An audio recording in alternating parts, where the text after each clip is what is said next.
Hey, Dolphins fans, Kat and Paul with On the FinSide. You can follow us on Facebook, Twitter, Spreaker, iTunes, YouTube, iHeartRadio. Thanks for joining us here. We're getting into the second day of the draft. We're about to begin here, and the Dolphins are picking, at least right now, 3 times today. So 39th. They're picking 56th as well as 70th in the third round. And then typically day 3, is kind of ho-hum, but they've got 9 picks tomorrow. So, Paul, when you did your mock draft, I think you had 19 draft picks, and I was falling asleep halfway through your reading them all off. And and now it looks like the Dolphins are inching closer to that 19 mark. They've got 15 overall right now. So let's see if they trade down again.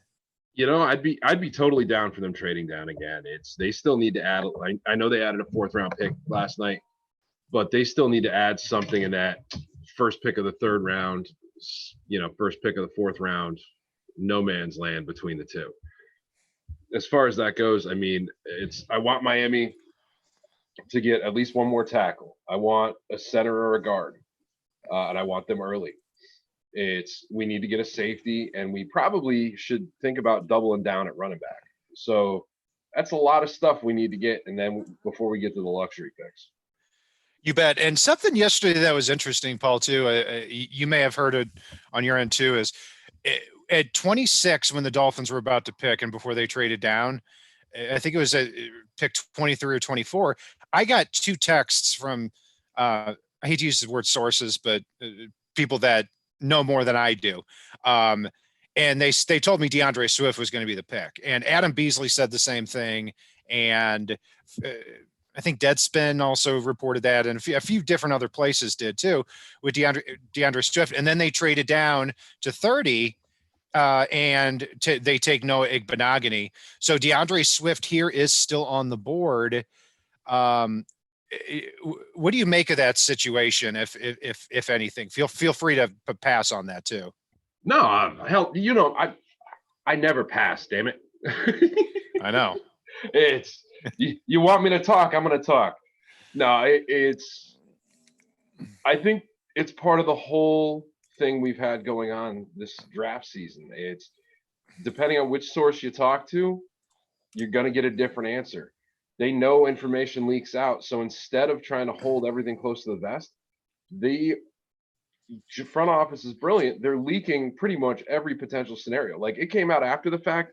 Yes, they were trying to trade up to number 1 for Joe Burrow, but they were never trying to trade up to number 3. That was all a load of crap. So good on the Dolphins for managing to basically throw everybody for a loop, and you don't know where they're going because there's so much information out there. Nobody has a clue. Yeah, you bet.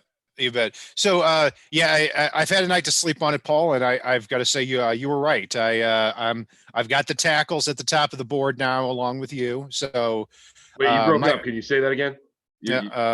Shut up. I'm just kidding. Oh, hey, and before we get into the draft too, I've got to show behind me. I've got my jersey of shame back here for people that Kareem Abdul-Jabbar.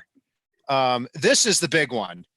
Jonathan Martin. I had a custom-made Jonathan Martin jersey before the Bullygate scandal because I thought he was that important to the team. I thought he in moving to left tackle and eventually protecting Ryan Tannehill. Deion Jordan, Laramie Tunsil, who became a very rich man today, Carlos Dansby, Minka Fitzpatrick. So, the Minka and the Tunsil and the Jonathan Martin one, I might be able to let them go for somewhere in the neighborhood of 225 each. So, hey, if anybody in the chat is interested in that, please let us know. Okay. I'm just kidding. Of course, my wife's been asking me to throw them out, but not yet. Maybe if you burn them, it will lift the curse. I mean, I do have to say, trading Tunsil looks like we dodged a bullet after the man signed for like Amari Cooper money. Actually, more than Amari Cooper per season, I believe, today. Yeah, $22 million a year. It's a lot of money. I'm going to stay. I'm going to die on this hill, but in saying that, yeah, I like all the draft picks. I still would have liked Tunzel, and I still would have paid him what he got paid today. That's But gonna be a lonely hill you're up on. I know, man. It sure is. But let's And look you at know the I love me some linemen, but 22 million is no. So I'm looking at these top. It's amazing that all the safeties are on the board, all the running backs are on the board, except for Edwards-Helaire, who was last pick of the draft yesterday. So my top 10 right now, just to run through it real quick. I've got tackles, Josh Jones and Ezra Cleveland. Then I've got three safeties in a row, Ashton Davis, who I really like, one of my favorite players in this draft here. It was coached by Gerald Alexander, who's the new Dolphins defensive backs coach when he was at Cal. Grant Delpit at number 4, 5, Antoine Winfield Jr., 6, AJ Epineza, 7, Lloyd Cushenberry, the center from LSU, 8, offensive tackle Lucas Niang, but I put an asterisk next to him a little bit because there's some medical stuff going on with him. He had a torn labrum last year. Really up and down, but a very talented player. 9th, Zach Bond, the linebacker from Wisconsin. And 10th, Matt Hennessy, the center from Temple. I like a lot too. But man, Paul, I'm looking at this list here. We could go down, and I think there's any number of 20, 25 guys I'd be pleased with. There is a lot, and that's part of why I want to see Miami slide back if possible. And rumor actually has it per Ian Rappaport that Miami is looking to move back a little bit here. And Miami can move back, pick up another second, pick up another third. There's a lot they can do with it because they need a tackle. The top 2 on my board right now, Ezra Cleveland and Josh Jones. They could probably use a long-term answer at center, like Lloyd Cushenberry, probably number 4 on my list, right behind AJ Epineza. AJ Epineza is a luxury pick based on Kyle Van Noy being there, based on all the guys they signed and some of the guys that they already had. I mean, I hate to say it, T. Higgins has to come in at probably 5 for me. And then I'm starting to look at the safety position with number 56, guys like Kyle Duggar, Jeremy Chin. Maybe a running back in round 3. I can't do the running back in round 2. Pretty much the majority of them are still on the board right now. But again, I'd love to get one there and somehow manage to handcuff with AJ Dillon. The more I watch of AJ Dillon, the more I love the kid and want him on this team. Yeah, and I've said I'm not as big of a fan of Dillon as you are, but I'll remind our listeners too that back in 2016, you liked Derrick Henry a lot, if I recall correctly. I actually didn't. I did not. Oh, okay, okay. I will own that. I was wrong. I did not think. It's big of you to say that. I'm not going to Drew Brees the running back position again. I'm sorry. So we've got the Bengals are now on the clock here, first pick of the second round, and people are watching at home, but we'll give a little bit of an analysis because we're familiar with a lot of these players. We've done our positional breakdowns on here too after the pick. Before we get to the Bengals pick, and there's about 5:50 left. I'll throw it back to you too on, Christian Fulton is still on the board, the cornerback from LSU. Obviously, the Dolphins signed Byron Jones in the offseason to pair with Xavier Howard. They also drafted Noah Igbinoghene yesterday. But you do need 6 or 7 defensive backs at least throughout a game, sometimes on the field at the same time.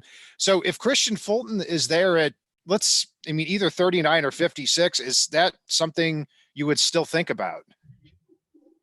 I would mull it, but in all honesty, I'm with you on the 5 or 6 defensive backs. But after drafting though Igbinoghene yesterday, I wouldn't. It's based on my original top 26 big board.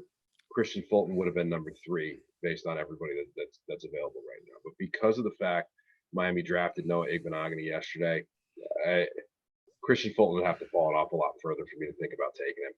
Kat, I just want to get to some of the stuff that we're hearing though in the room too. One of the guys is asking the question, Trent Williams, what would you give up for him? And do you think he's still in the conversation here? And then that kind of answers that left tackle pick.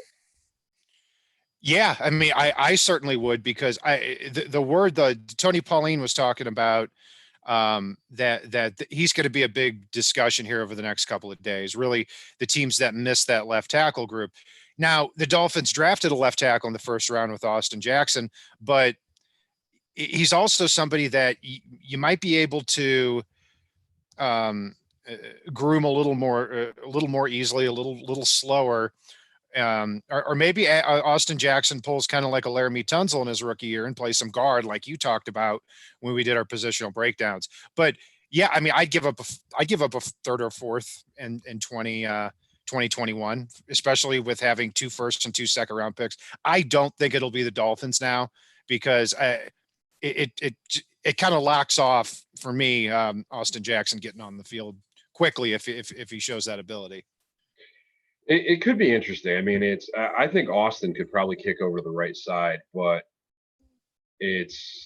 would you want Trent to try to play the right side, given the fact that we have a left-handed quarterback in the future now? I just don't know. I mean, I'd rather have the good players and figure out how to fit them in than, have what we have today.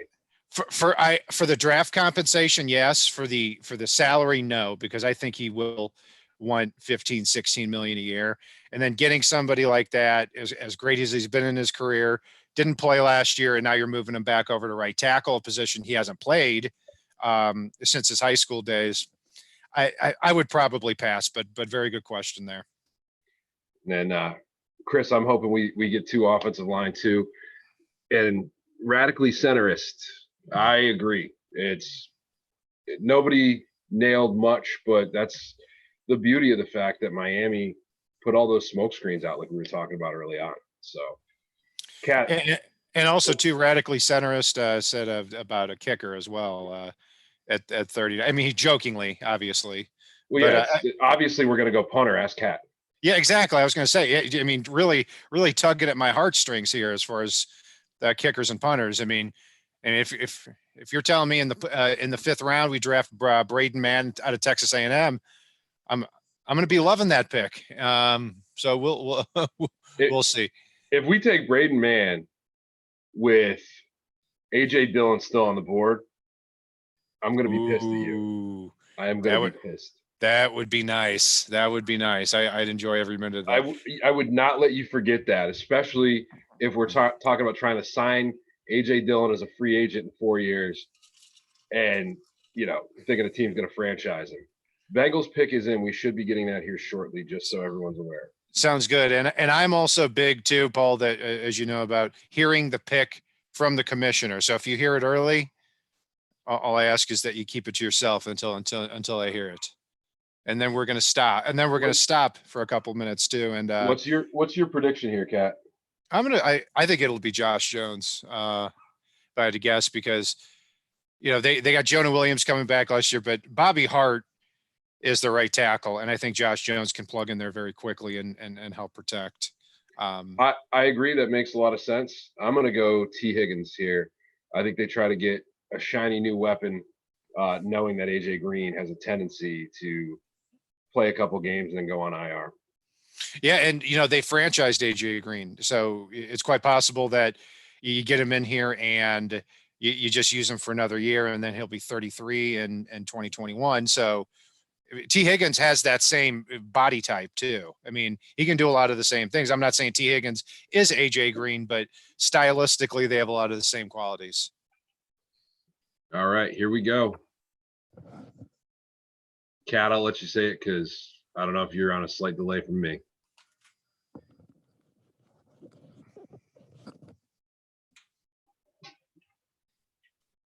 Aha. Boom.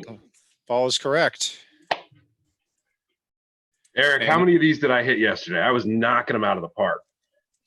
I'll let you tell Kat, though.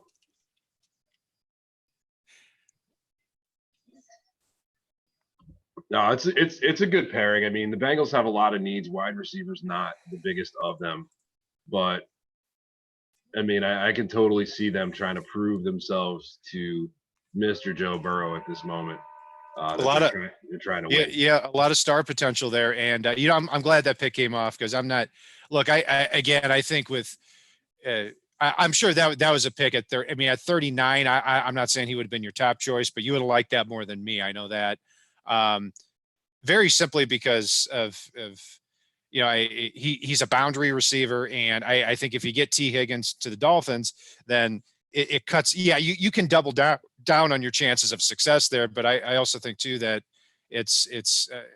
you're cutting off either Preston Williams or Devontae Parker for being successful there. So anyway, I'm glad it came off the board here for them.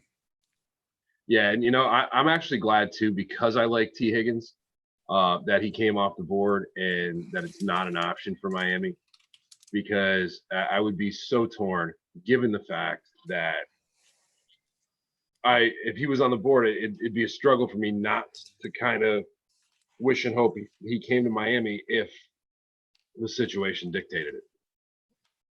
Absolutely. And so the pick is in for Indy here too.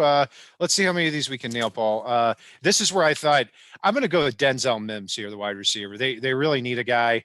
Paris Campbell was a disappointment last year. T.Y. Hilton's on the wrong side of 30.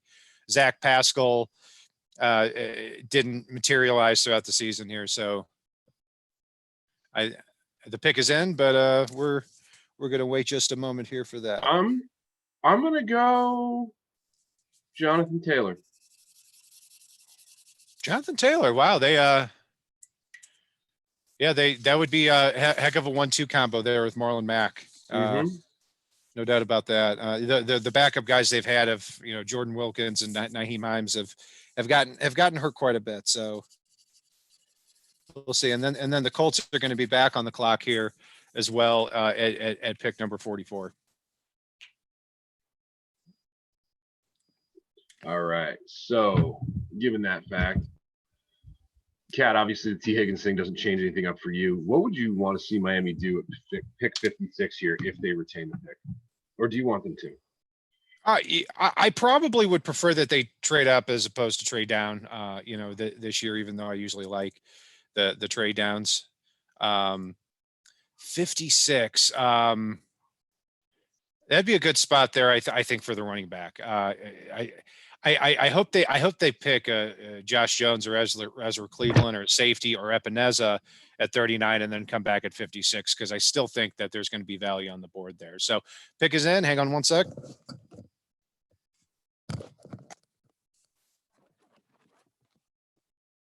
Oh. Okay. May like that pick. That makes Michael Pittman to the Colts. That makes a lot of sense. He's somebody that I had actually mocked in the first round of the Packers as kind of a surprise. And his father, Michael Pittman Sr., obviously was the Tampa Bay Bucks running back back in when they won the Super Bowl with John Gruden. But he's a tall, smooth wide receiver. I'm not going to say he's going to put up what Michael Thomas put up, but stylistically he's very similar. He's even though he's big and a little bit stiff, he's a really precise route runner and a smart player. So good pick there. I think he's going to make a good tandem there with Phillip Rivers. Yeah, and Eric, I'm going to agree with you here. It's Ezra Cleveland did make it to the second round, and he's my number one target for Miami at 39. It's the guy can come in and suddenly you've got your bookend tackles, and everything from here on out, including the running back position, including the safety position, is all gravy. We got the quarterback, we got our bookend tackles, and we got a nickel corner. But the two things that I thought Miami needed most in this draft were the tackle position and quarterback. So if Miami does take Ezra Cleveland, I'm thrilled with everything else. Everything else is candy, and there's a lot of candy to be had with the number of draft picks Miami's got. Yeah, so we I had the position right, but not necessarily the player. But I think it's only a matter of time till Denzel Mims does come off the board here.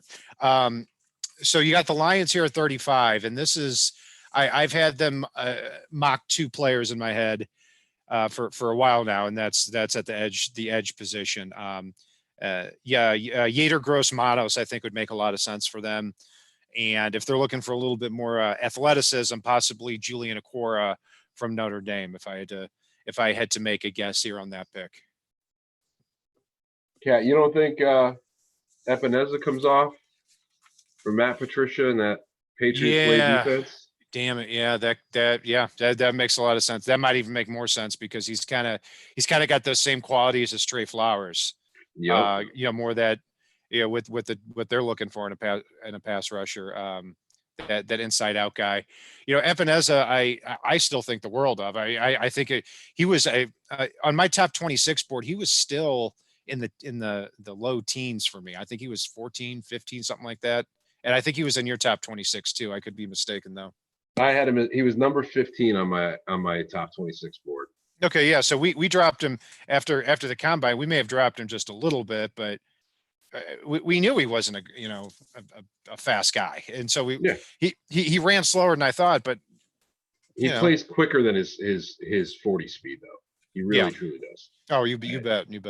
His read and reaction times are way better than you're going to ever get from a 40-yard dash. Wow, the Lions got this pick in quick too. Everybody's starting to take that page out of the Raiders. Oh, look at that UConn helmet behind Bob Quinn. Why would he have one of those? Huh. I'm intrigued. Huh. Yes, and another thing too before the pick comes in, a player for the Dolphins to kind of look at as well is they've actually spent a lot of time with, and that's Robert Hunt, the guard from Louisiana Lafayette. I love this kid. He reminds me a lot of Cody Ford from last year. Plays right guard, plays right tackle. He's a little older. He's 24, but he's somebody that I think either right tackle or right guard, he might be able to step in for you week one and play for you. Yeah, and just for everybody in the room right now, real quick before the commissioner announces his pick here, make sure you follow us out on Twitter at Fanatic Pick for me, at Brian Cat NFL for Cat on the FinSide for the show itself. Check out our merch store on the FinSide.threadless.com. And Cat, go ahead and announce his pick, man. DeAndre Swift comes off the board. Interesting. We're going to find out if the Dolphins were targeting Swift there at 39. I think you're right though, Paul. I think they weren't, or they would have taken him at 30 yesterday, Yeah, that was complete and total smokescreen. And I'm okay with it. I mean, I'd prefer that they wait and go, Jesus Christ, his dad's a monster. Yeah, interesting. Can we get Darren Swift and Mekhi Becton's dad on the line for Miami at all? Man, oh man. Because Becton's dad made Mekhi look tiny. I don't know if you saw that. No, I didn't. I did not see that. That's funny though. Guy sent me a meme earlier today that was the Jets drafting Mekhi's father in round 2. So there's that. And these picks are coming in fast and furiously. The Giants pick is already in, but sometimes Fulton. I'm going Fulton here. Fulton, interesting.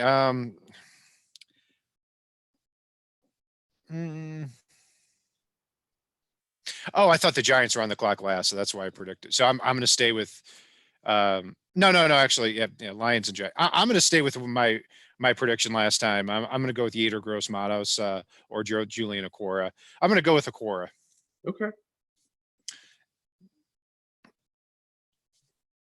We'll get to that. But also, while we're sitting here too, make sure you follow us. Make sure you like us on here, follow us on here, all that good stuff. We're on Spotify, iHeartRadio, iTunes, all those things. Going Denzel Mims. Okay. Yeah, New England does have 5 picks today, Chris. We'll see if they actually make them all. Kat, you're the stat guy here. Radically centerist pointed out that he heard Cleveland only gave up 1 sack last year. That cannot be correct. The Cleveland Browns? Yeah. Oh, Ezra Cleveland. Okay, never mind. All right, I'm with you now. Jesus, radically. I'm like, there's no way. There's no way Cleveland Browns only gave him 1 sack.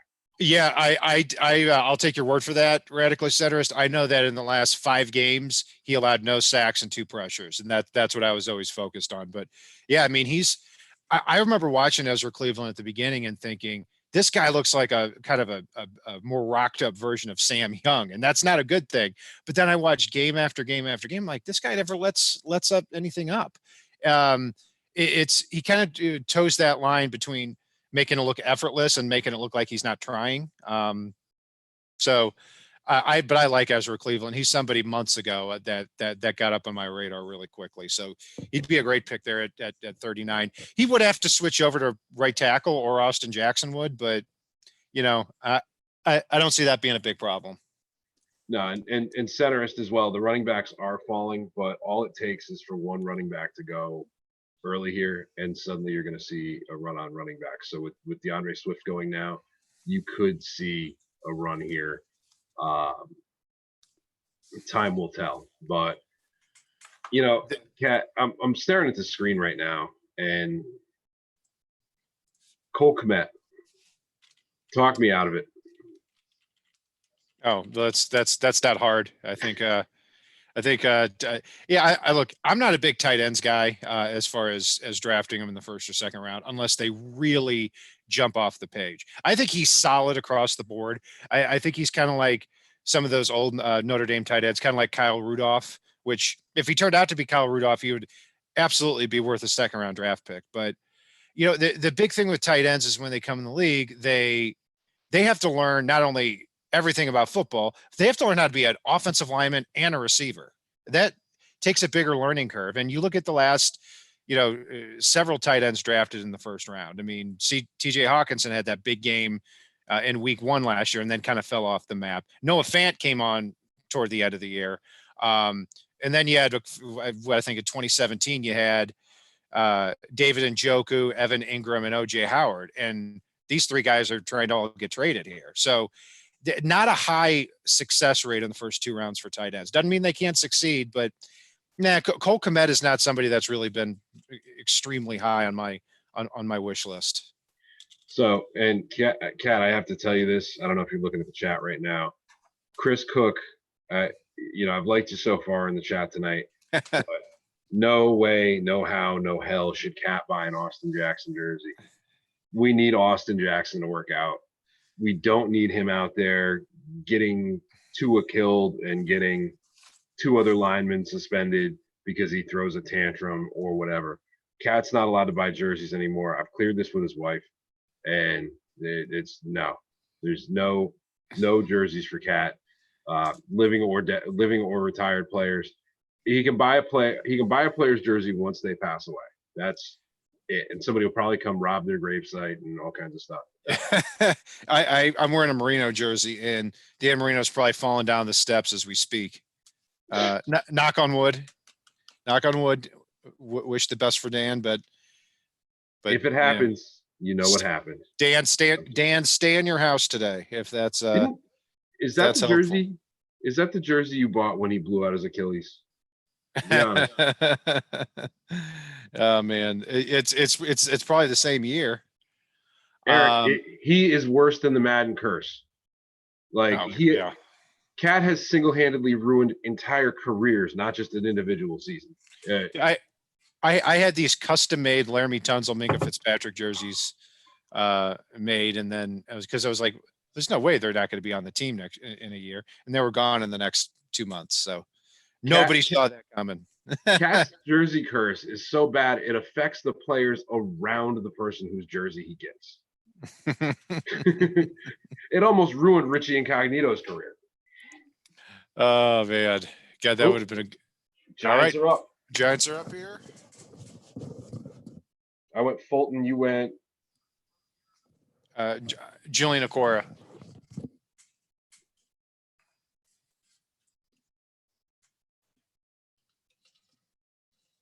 Good L, you big T's. Spit it out.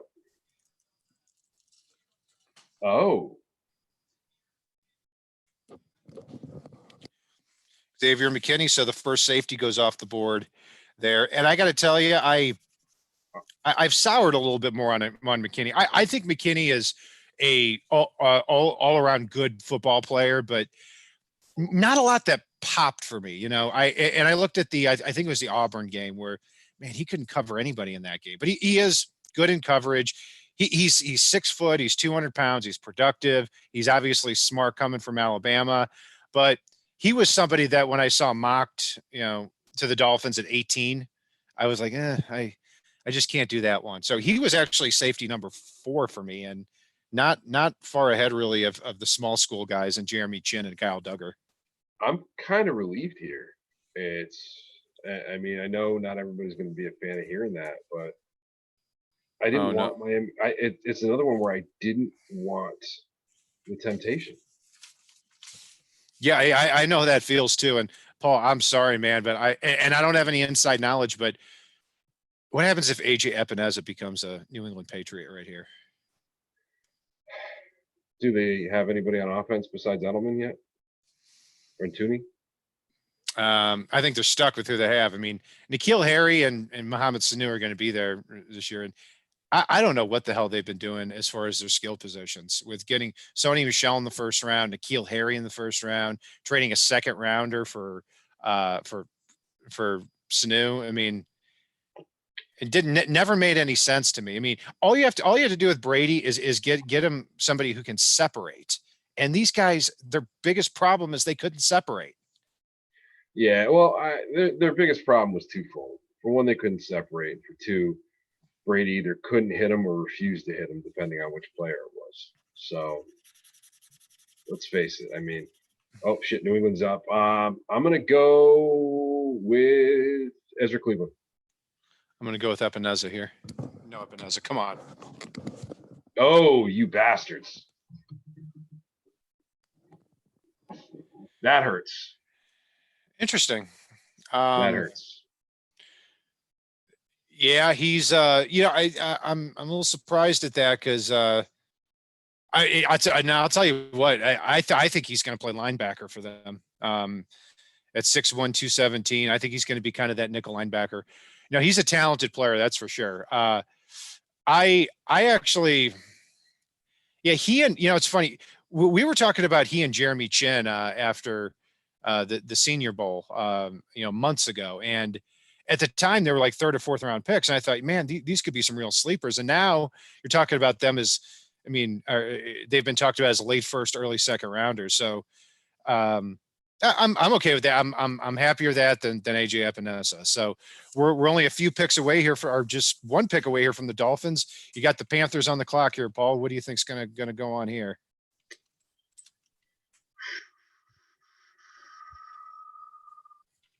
Jacob Eason.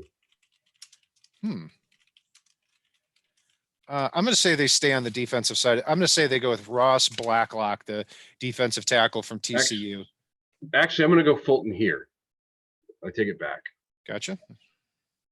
I had to think for a second. I don't love their quarterback scenario, though. Not a bit. Yeah, I think Teddy Bridgewater. I didn't want him last year. I wanted Fitzpatrick because I felt like Fitzpatrick, you're going to pay less, and he's either going to do really well or really badly, and that's what I wanted in last season. Bridgewater can get you 6 or 7 wins, and then you're just going to keep spinning your wheel. So I'm with you there. Living at 8-8. Oh, here we go. Panther selection is in.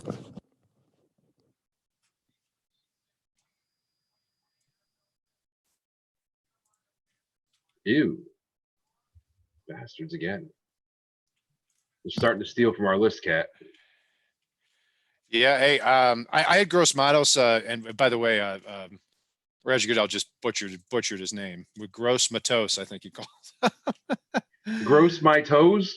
Oh man, that pronunciation was gross. There, it was like trying to listen to me pronounce Mike Gesicki. Oh, I got it right. By the way, Eric, I agree. It's amazing the Giants have not taken a fat guy yet. And Chris, I'll kick it to Cat too. I'd be okay if we trade down from 39. I wouldn't be shocked if we trade down from 39. Paul has never seen a trade down he doesn't like. If I offered Paul a ho-ho for an off-brand ho-ho and a cupcake to be named later, he would take it. Let's do it. Now, I never thought I'd met I've met somebody ever that would like trade downs more than me, and man, I was wrong. Here's my thought process, and I forget who it was, but somebody said years ago that they would rather have every single pick of the fifth round than 3 or 4 first round picks. And it's, if you trust your eye for talent, having that quantity there, I mean, let's face it, you go back through the years, we can build some pretty banging teams from the fifth round, the sixth round, the third round, the fourth round, So getting a couple extra seconds and thirds and fourths is never a terrible thing. And the more bodies you get, the more likely you are to be successful. Yeah, Paul. Yeah, I can definitely see that. So the pick is in here. Who do you think it's going to be? I'm going to go. I think Epeneza's. Epineza. I'm going to go with. I'm going to go with Josh Jones here. I don't want him to. I don't want him to go.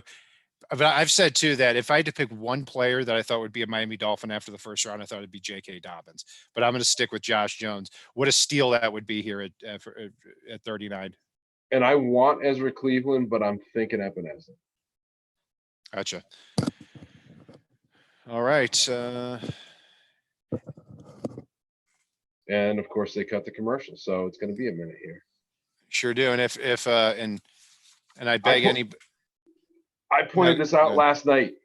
Every year, no matter how many picks the Dolphins have, when they're on the clock, the NFL cuts to a damn commercial. Yeah, I'm with you. And how long did it take them yesterday with the Redskins pick? That was, I mean, that had to have taken 15 minutes, because then after that, I was like, man, this is going to be a long 20 minutes because I do not want them to trade up with the Lions or with the Giants. I want them to stay at 5. And dude, I was live for that yesterday, knowing that the pick was Chase Young. Oh, that's right. Yeah. So I was hanging out with these fine folks, and we had some fun, but it was brutal knowing that he was still there, or that we knew who it was going. So it wasn't even the real draft yet. Yeah, absolutely. I mean, I'd be happy with a lot of players. I mean, if it's Josh Jones, Ezra Cleveland, AJ Epineza, those would just be home run picks. I mean, or Vaughn. Yeah, I like Zach Vaughn's on there too. I think right now my board is just to run down it real quick as we're at commercial. Josh Jones, AJ Epineza, Ezra Cleveland, Ashton Davis, who I like more than a lot of other people, Grant Delpit, Antoine Winfield, Zach Vaughn, Lloyd Cushenberry, Josh Uche, Matt Hennessy. So really everybody that I don't think anybody from my top 10 list has been selected so far. So wait, who has the hardest name to pronounce with the most vowels? Because that seems to be the theme this year. I think I'm onto something here. Well, Albert O from, I'm a Mizzou fan, and I've still not bothered to try to pronounce his name because everyone calls him Albert O too. I've got Tua Tagovailoa or Tagovailoa. See, I just call him Tua. And then Noah Igbinoghene. I practiced that before he was drafted repeatedly. So Igbinoghene. So, and Chris Cook, I totally understand your theory that technical issues happened and they're playing it off. Honestly, this is the only sports we've had in months. And the NFL is milking every damn dollar that they can. Ooh, somebody said Laviska Shenault. Interesting.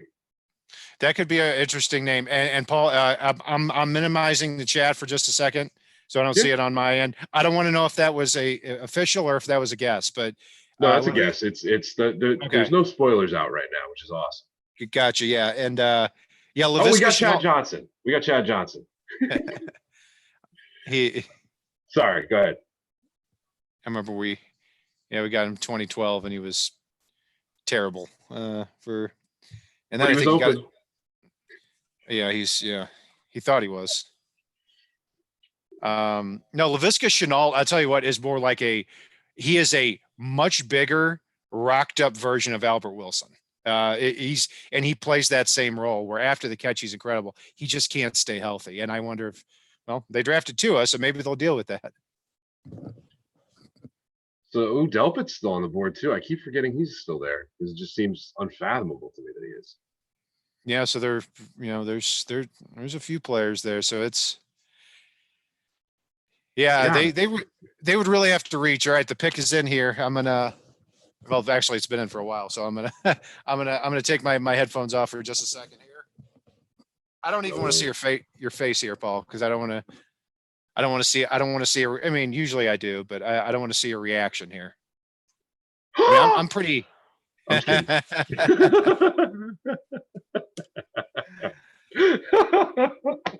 All right. Come on, get to the freaking podium. Yeah, I understand their technical problems from time to time, but I don't know if this is it. I think the technical problems are Goodell's in taking a piss. There we go.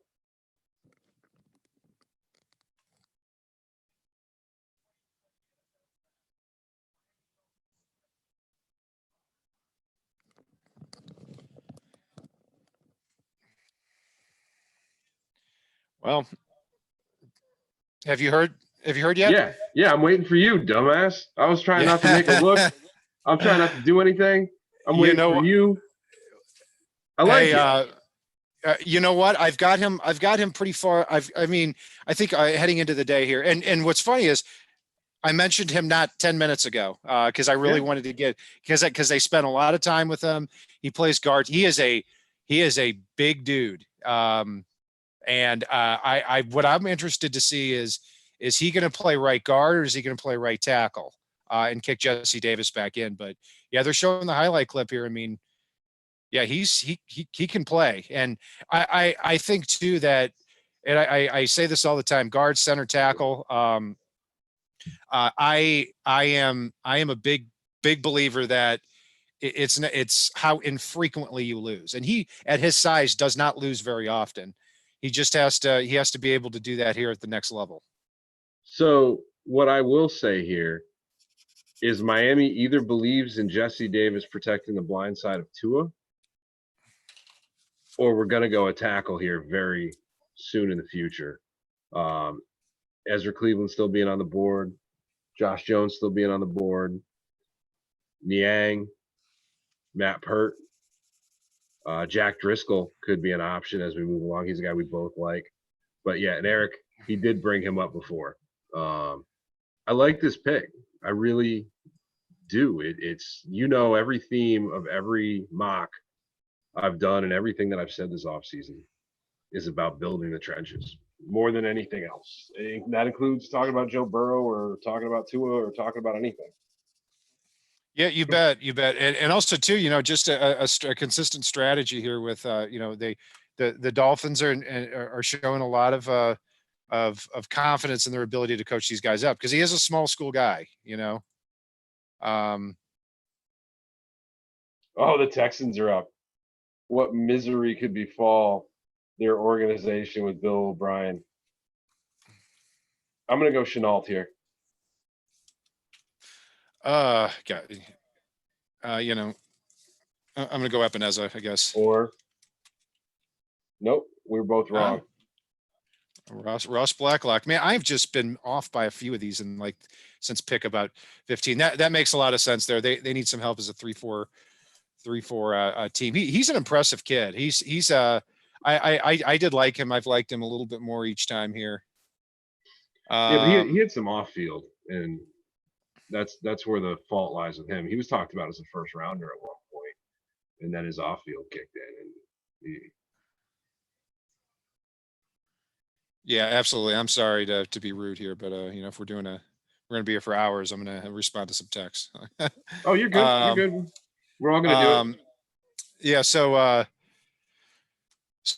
Ross Blacklock here, and I'm logging all these too here as well. So I'm it's a big part of my draft day ritual here. So I put them on the vertical board. I put them on my I just type a little bit. So yeah, you're good. You're good.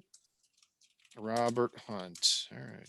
So the Colts are back on the clock here, and I think they may have traded up with the Browns here.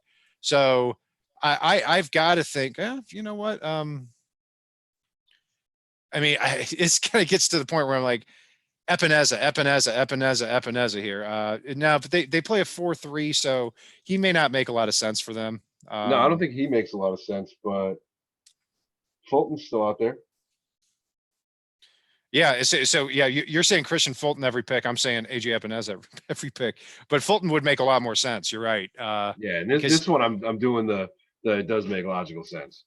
Yeah, well, yeah, and I think it did before. He's a guy too that, I actually tweeted back when I was at a Taco Bell a couple of months ago here that Christian Fulton was I don't know why I said Taco Bell and see how that's relevant to the story, but that Christian Fulton would drop to the third round in the draft because he doesn't stick out in one real specific area for me. But I know you like him more than I do. That's for sure. Yeah. So, Kat, a couple questions we're getting in the room right now. First one, any reason Epineza has fallen this far? I'll start. I mean, he had a crap combine. Absolute crap combine. Oh, Colts are up. Yeah, it's okay. The Colts pick is up, and I'll respond after that too.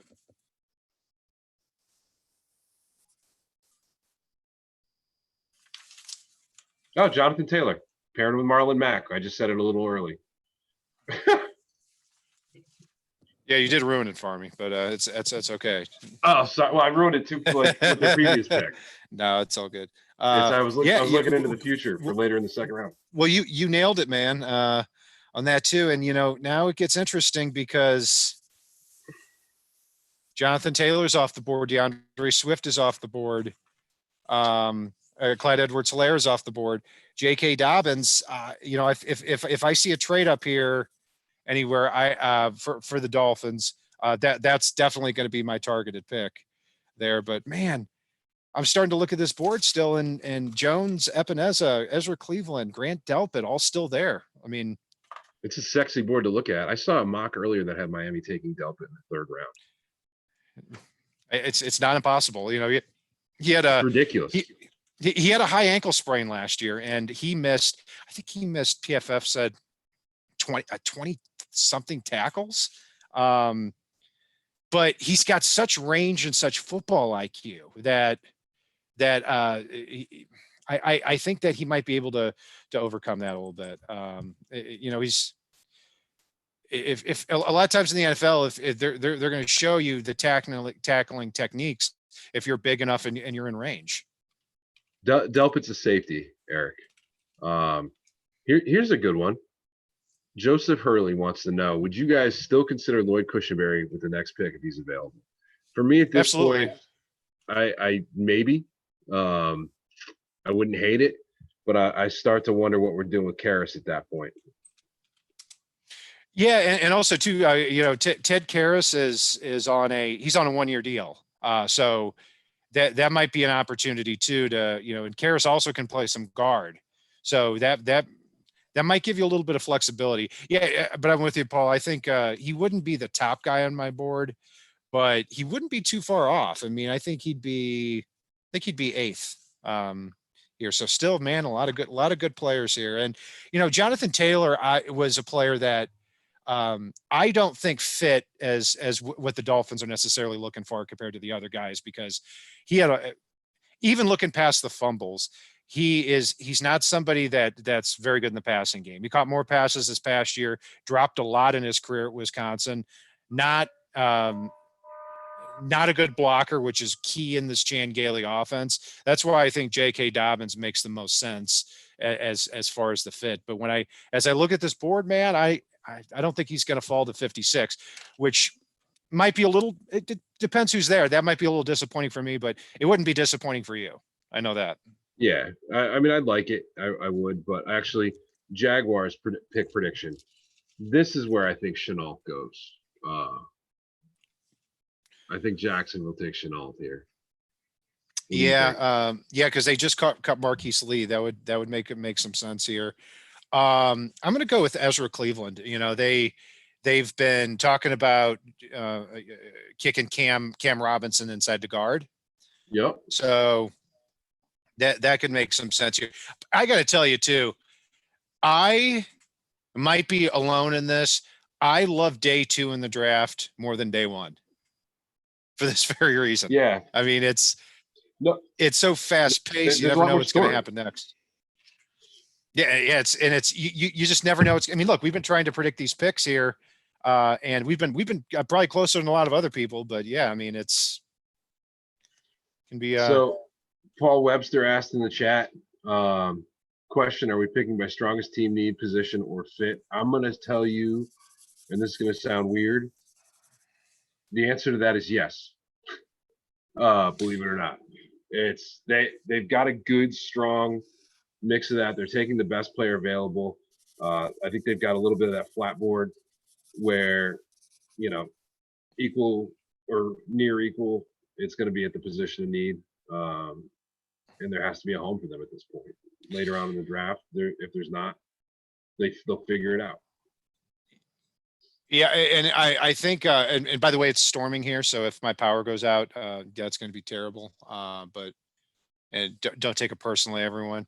To piggyback on what you said, Paul, I think one theme we're seeing here is that the Dolphins are drafting players with great size and a little bit rough around the edges, with the confidence that this coaching staff is going to coach them up. So that may be why J.K. Dobbins is a little bit more of a finished product. So maybe that's not a road that they will go down at running back at 56 if he is still there. AJ Dillon later on. What? Oh. Did you say AJ Dillon? I could go for that. AJ Dillon, man, oh man, you and AJ Dillon. It's like me with the punter. I am holding out hope for Colby Parkinson as well. Dwayne, the dynasty begins now. Would. Loved it. Yeah, Dwayne, you are now one of my favorite people in this lobby. Trying to pick AJ Dillon and Colby Parkinson. Thank you for coming here today, Dwayne. Thank you. Sorry, what? Yeah, nice to have you, man. No, I'm just kidding. Dwayne, thanks for being here. But look, Colby Parkinson too he was compared to Mike Gesicki as far as he doesn't quite have Gesicki's physical skills, but he's that same type of player stylistically. So yeah, I mean, and he's somebody that I think we could be talking about here on day 3, and it'd be interesting with the Dolphins because if you get yourself in a situation with all these picks where, say, Gesicki gets hurt and you maybe you can put Parkinson in there and you don't have to change your offense a whole lot. Yeah, and Chris, I just read your comment about the O-line. Trust me, I'd be very down for that. But we'll see. I'm with you on that with the Gesicki thing. I think he's a little bit different than the athleticism that Gesicki shows. But at the end of the day, I think he'd have a lot of value, especially given the way he uses that big frame in his basketball background. Boxes out with his 6'7" frame. And it's pretty exciting. I'm going to switch mine up here, though. I'm going to go Cole Kmet. I think Jacksonville could use him. Of course you are. Got to show my – oh, God damn it.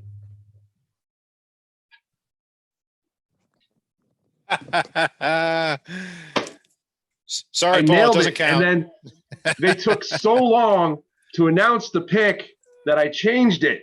And then the tight end. I mean, if they had waited even longer, you would have had him taking AJ Dillon there. So I can't believe how much I want to flip things over in my room right now over this. That's funny. That's funny. No, but hey, look, hey, you hit that. We just talked about that. I think we've been doing pretty good here about kind of sniffing around the right thing. I mentioned Robert Hunt before the Dolphins. You talked about Laviska Shenault here. You talked about Jonathan Taylor to the Colts. We talked about the Ross. Dolphins hat on him in that picture. That was awesome. No. Are you on ESPN's coverage? No, NFL Network. You only saw a little bit of it, but it was clearly a Dolphins hat he was wearing in his package for going to the Jacksonville Jaguars. Oh man, no, I'm watching ESPN's coverage here. Well, largely because my cable cut off the NFL Network. So actually typically I've got ESPN here throughout the day because I work from home, and then I've got the NFL Network on my tablet because if you get the Game Pass, you can watch NFL Network on there. If not a lot of people know that. Good call. Dwayne, the dynasty begins now. Would the Bills could take Dobbins at 54. Yeah, man, I'll Bears tell are you up. what. Yeah. Go Oh, ahead. Bob, I got to text Bob here. It was, He came and hung out with us last night. yeah, he did. He did. I got to. All right. Kat, I am going to run and grab another water quick because we've got a few minutes. I'll let you visit with the chat room real quick. Good? I'm going to predict. Sounds good. I'm going to predict a little bit of a reach. I'm going to predict a Lucas Niang here. So go get your water. Absolutely. All right. I'll take care of this here. All right.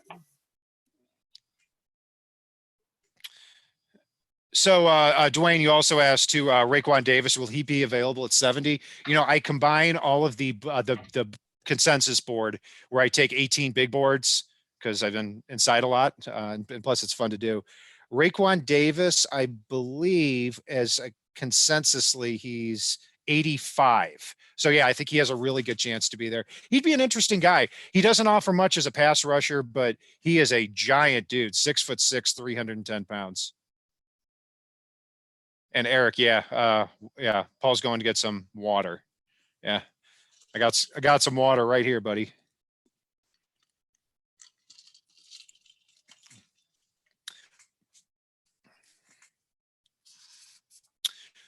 All right, so the pick is in here for the Bears, and yeah, they need a lot of help there on the offensive line. So yeah, you keep seeing these offensive linemen falling, and I'm not sure. And what would be an interesting one would be Jacob Eason or Jalen Hurts too, because yeah, they signed or traded for Nick Foles, excuse me, but who knows if either one of those are the answers, and they could possibly use a developmental guy to push Mitch Trubisky there in the long term. Dwayne, yeah, good question about Matt Hawk too. Hawk's fine. I thought he was better last year. He shanks a lot of punts, and overall, you look at him. He was 21st in net average, and he was 21st in punting average last year in the league. So not great, could be upgraded. And the year before that, he was worse. I don't trust him from year to year. If they stick with him, fine. But if you can get Braden Mann, who I think is one of the best punters to come along in a long time, I think that makes a huge difference there if you can get him in the 5th or 6th round. All right, and the pick is in.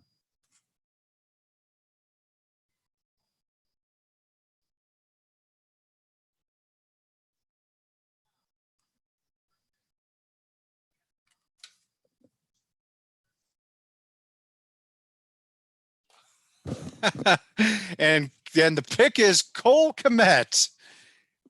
And Paul is off by one again. I can't wait for him to come back.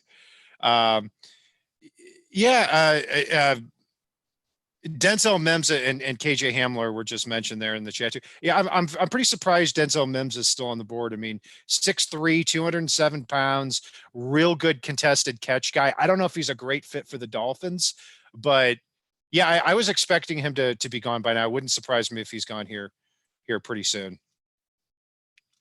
So I got to text Bob here, our Bears correspondent.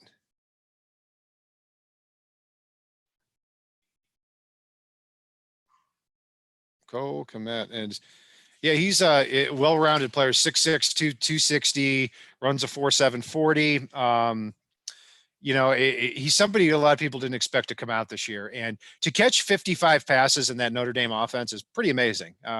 Remember Durham Smythe, who was not nearly the player that Cole Kmet was, but he caught 17 passes, and for Notre Dame, and wasn't nearly the player or the prospect Kmet was. So Now we got the Cleveland Browns here because they dropped back here, and in the first round they took Jedrick Wills. So at that tackle spot, man, having Wills and having Jack Conklin, what a fantastic upgrade here in the offseason for them. So I don't see tackle being on the board here or factoring into play here. I'd say linebacker is a bit of a need for them. Defensive tackle. I'm going to go with Justin Madubuike here for the Browns as their second round pick.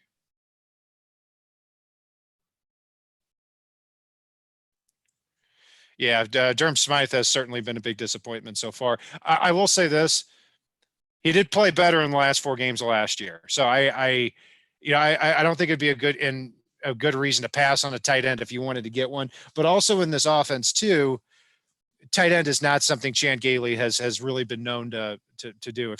For people who have been fans for the last 20 years, remember Hunter Goodwin? He was our starting tight end there for years. I mean, actually, I think 2 years as kind of that blocker. And Dwayne, Jedrick Wills does play right tackle, as does Conklin. I expect Wills to flip over to the left side there and start from day one.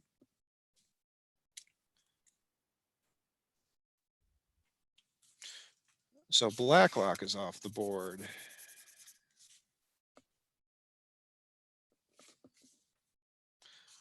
I got to tell you, I don't know how Paul did this all yesterday, man.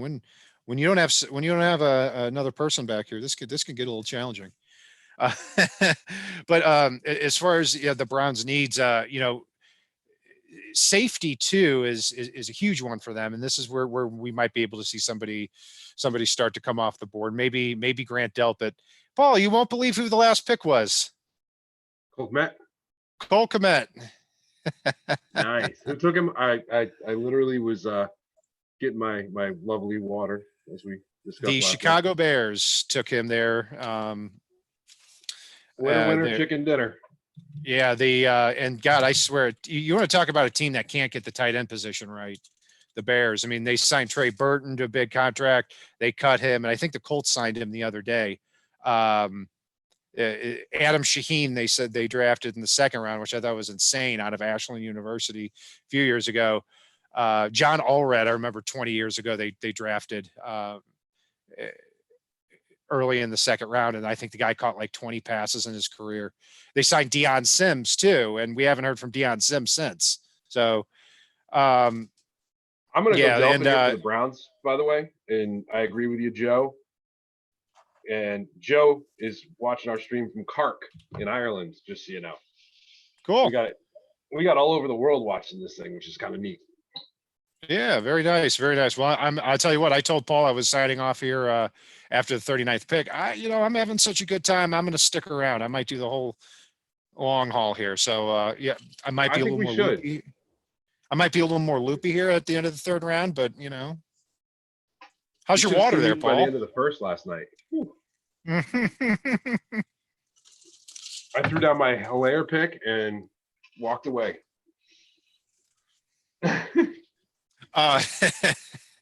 Yeah, and what's funny is Paul and I did a mock draft 2 months ago, and he had DeAndre Swift going to the Chiefs.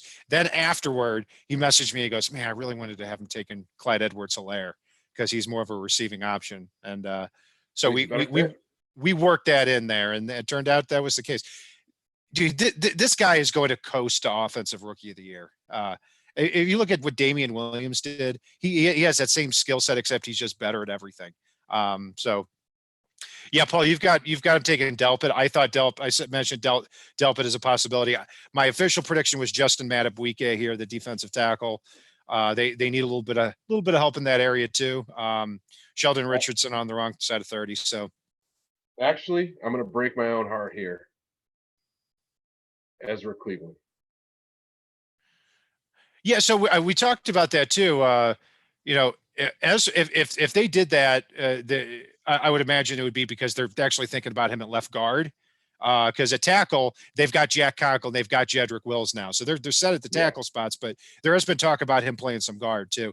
I think he'd still be a better fit at tackle. So, well, and the interesting thing too is Jedrick Wills can also play guard. So, I mean, they've got some options.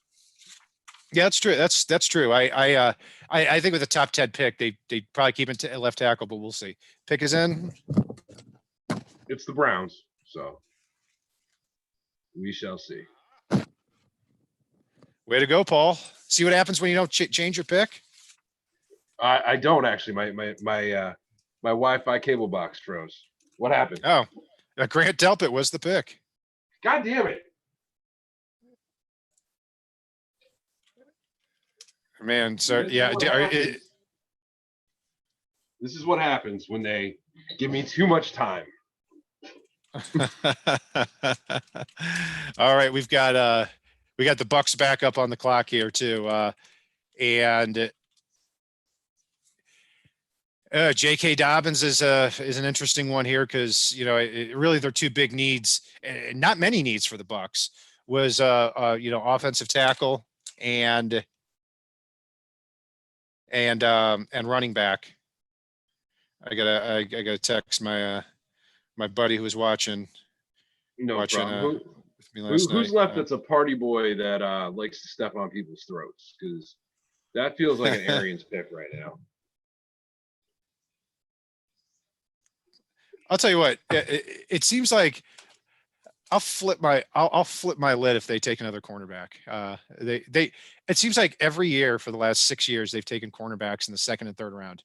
Like Sean Murphy Bunting and Carlton Davis, who actually they've turned out to be a pretty decent cast there. On paper, man, the Bucks are looking pretty solid. I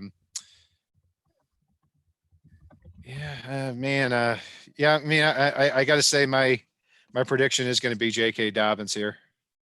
I'm with you on that. And Kat, one thing I brought up, and I can't remember if it was on a show with you, if it was on a show by myself, or just on another show, because I did a couple guest spots in the last week. I don't think Miami's quite there, even though I'm hopeful, but it is a possibility. I think I see a very realistic path to the playoffs, given the way that the AFC East is shaped up for this year. And once the playoffs hit, anything can happen. Super Bowl's in Tampa. Bucks are loaded. How sweet would it be for the Dolphins to walk into Tampa, smack Tom Brady in the mouth to win the Super Bowl in front of his damn pirate ship in his new home stadium? I have two answers. Number one, that would be awesome. Number two, keep dreaming, kid. I will. I'm a dreamer. You are a dreamer. I'm not the only one. I'm a downer. Hang on a sec. Bucks up. Oh no. Antoine Winfield Jr. What a good pick. It really is. He's a great fit for those guys. Man, I'll tell you what. He's a guy that his father. I hated seeing him go to Buffalo because I have never seen a cornerback hit harder than him at his size. And Winfield Jr. is cut from that same mold. The thing is with him, he got hurt a lot at Minnesota, and it's kind of a double-edged sword. It was kind of like with Bob Sanders with the Colts, where he was a phenomenal player, but to justify that value and to have that same physicality, the guy gets hurt a lot. And if you ask him not to be as physical and stay healthy, then that doesn't quite work out because you take away his edge. So, but if he stays healthy, man, I think he could be phenomenal. This is completely a Bruce Arians pick right here, too. Got it. So the Denver Broncos now on the clock here, and they need everything. No, I see. I don't think they have a lot of needs. In fact, I think their biggest need really is cornerback. This really looks like a Christian Fulton spot here. I think they've got to be elated to see him still on the board at this time. This I'd say is the pick that I would be most confident in that I've made so far. So watch Christian Fulton now fall to the fifth round. I do think Christian Fulton's probably the pick here. Unfortunately. Well, see, I mean, like you said before, I mean, you were higher on Fulton than me, but if Fulton is the pick, that shoves a lot more of that non-cornerback value down to the Dolphins here. And again, Josh Jones, Ezra Cleveland still on the board. I mean, it's quite obvious that, there were a lot of other people that were way higher on Josh Jones than we were. I've always liked him more than you, but there was some polarizing thoughts, man. I mean, a lot of people I remember Todd McShay back, a couple of months ago had him as the 201st player in the draft. And then he saw some highlight clips and suddenly he's 25th overnight. But there's a lot of ranging opinions there on not just Jones, but also Ezra Cleveland. See, Jones was a guy that I always felt like the media moved up the draft board, not the NFL coaching staffs and front offices. I think the media fell in love with him, and I think that's where we saw what we did with him. I was wrong. The Broncos take. I'm sorry to cut you off there, Paul. KJ Hamler, the pick out of Penn State. So the Broncos go back-to-back wide receivers to help out Drew Lock there, and he's 5'8", 175 pounds. He's somebody I've always thought was a little bit overrated. I mean, he dropped 12 passes last year at Penn State, which that can vary from year to year. He's fast, obviously, but I didn't find him to be just blinding fast where, when he turns the corner like Henry Ruggs, he's just gone. But he is a fast player and he's very good in the slot too, and a competitive kid there. So I'm okay. I'm okay with that pick. I kind of liked him more as a third or fourth round guy, but on the consensus big board, KJ Hamler was 52, and he goes 46 here to Denver. Yeah, I mean, it's and just looking down some of the positions right now at running back, J.K. Dobbins easily the best available. Cam Akers right behind him. You got Zach Moss, A.J. Dillon, Keyshawn Vaughn, DJ Dallas, Josh Kelly, Eno Benjamin, Anthony McFarland. There are a ton of good running backs still out there. So just want to put that out there for you folks. Yeah, I like Zach Moss too. And I think too that, I've always been a believer too that if the passing game and the offensive line is where it needs to be, it's not hard to find a running back. I mean, we saw that with the Chiefs and the 49ers in the Super Bowl. I mean, you had two former Dolphins starting, Raheem Mostert, who was with the Dolphins for one game as a kick returner, and Damian Williams, who stunk. Yeah, Falcons are on the clock. Their pick is in. I'm going to go with Fulton here since he hasn't come off the board yet, and I think they have a big need at cornerback. Yeah, they did. They also took AJ Terrell in the first round, but they were really thin past their first two guys. So it wouldn't surprise me if they went cornerback here too. I'm going to go with Zach Bond here. I could see that. They're a team that never seems to have pass rushers, so I could definitely see Bond being the guy here, be able to rush off the edge, be able to drop into coverage. Yeah, he can play some. He can play some off-ball linebacker. He can replace what the pass rush that they did lose when they let Vic Beasley walk too. So yeah, not and Tack McKinley, who could forget him when basically or his grandma. As his grandma, where he dropped 7 F-bombs in 2 minutes back, and I thought it was great. I mean, me personally, big fan of what happened there, but but that was Deion. I mean, when Deion Sanders basically has to cut your mic, something's wrong. Yeah, good. Although speaking of Deion Sanders, I have to give him a lot of credit. The fact that he was doing a live stream Teams thing last night with Rich Eisen, and Barry Sanders hopped on, and Deion, who is probably more perpetually known for his arrogance than any human being on the planet, popped out immediately with the best Sanders he had ever seen about Barry. Yeah, he's Deion Sanders, Michael Irvin, they're what they are. They're entertainment guys. I mean, I'm not looking for in-depth breakdown, but Yeah. I see. I'm also not one of these people that just like that hate people I see on ESPN who are analysts. I have a few select people that I don't like, and that's about it. They will remain nameless. But yeah. I'm with you. I will not name any of them. I won't say Steve Young, so no one knows that I hate Steve Young whatsoever. I won't say it either. So I'm with you. Yeah, and Dominic Foxworth cannot go F himself. Okay. Let me be clear on that. I said cannot go F himself, all right? And Joe Buck is just amazing. I really wish he was narrating this Hey, entire draft. hey, you watch your mouth there. I'm in St. Louis. He's a god here. Actually, his father, Jack Buck, he was the Cardinals announcer for 40 years. But yeah, I can't listen. I'll take his father, not him. Sounds good. We'll compromise on that. All right, Chris so Cook would trade up to get Epineza here if he could. God, Epineza still on the board. I guess it's not a huge shock, but God, this guy's a good football man. You put him in. I think you put his hand in the dirt. I think you bulk him up to 290 pounds. You got Wilkins, Gotcha, and Epineza.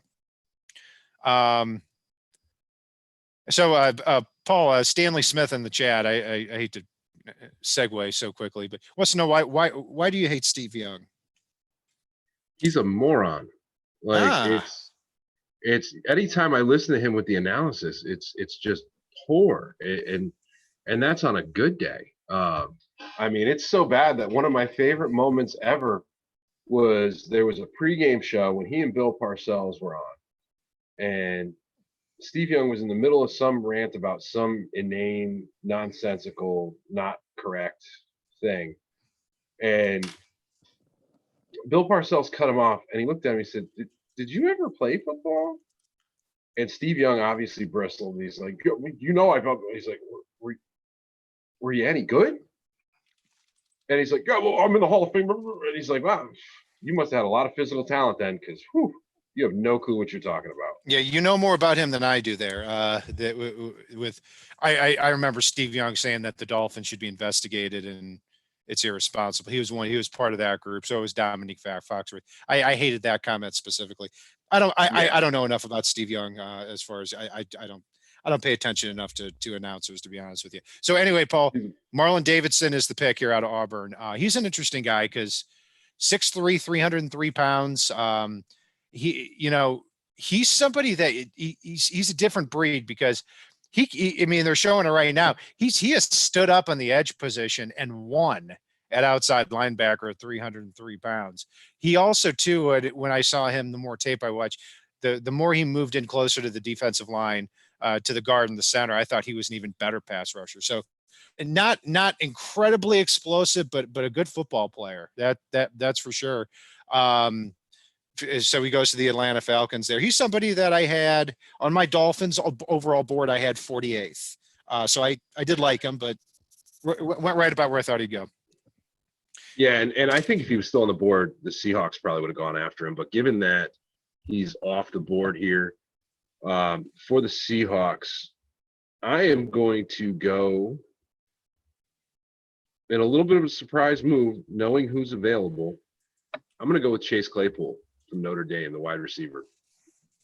They always take weird players. I mean, I said that before, and I had him taking Marlon Davidson at one point, and I thought, no, that's not weird enough. Then I'm taking Ben Barch.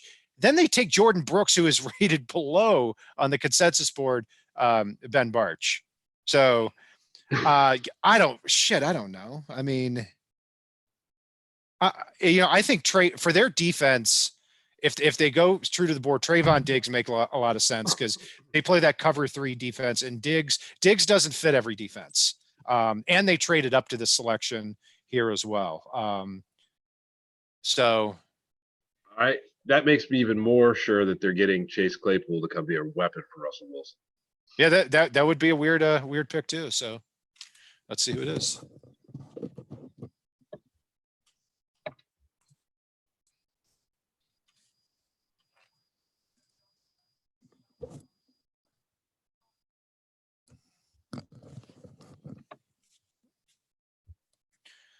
Not a surprise. A little bit of a reach there with Daryl Taylor from Tennessee. Consensus 87th. So they have taken on the consensus big board. The Seahawks have taken the lowest rated consensus players and overall. Jordan Brooks was 71st and Daryl Taylor was 87th. So, but he's actually not a bad football player there. He's he more looks the part at this point. He's kind of a, what's kind of interesting is like, he seems to me like more of a 3-4 type of outside rusher there. So I don't know. They've kind of like with the Patriots, they've just gone through years where they haven't drafted a lot of good players in the last 4 or 5 years. You know, they've drafted some weird guys. Yeah, and I'm not shocked. They go weird. The Raiders have a tendency to go rogue, and the Patriots just do their own thing. So yeah, I'm with you. And I just don't get either too with here. I mean, you traded up with the Jets for Daryl Taylor. I mean, were you that afraid he wasn't going to be there at the end of the round here? That's a little even more surprising here for me.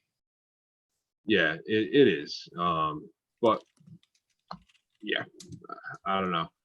I'm going to move on to the Pittsburgh Steelers here. Kat, what are you thinking for them? This would be an interesting spot for a quarterback.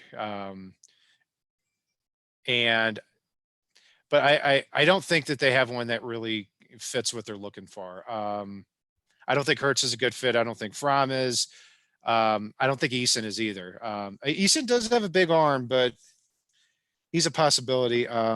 They're really getting old on the offensive line. I'm going to go with Lloyd Cushenberry here because you have DeCastro, Marquise Pouncey, all on the wrong side of 30, and he could possibly fill in at either one of those spots.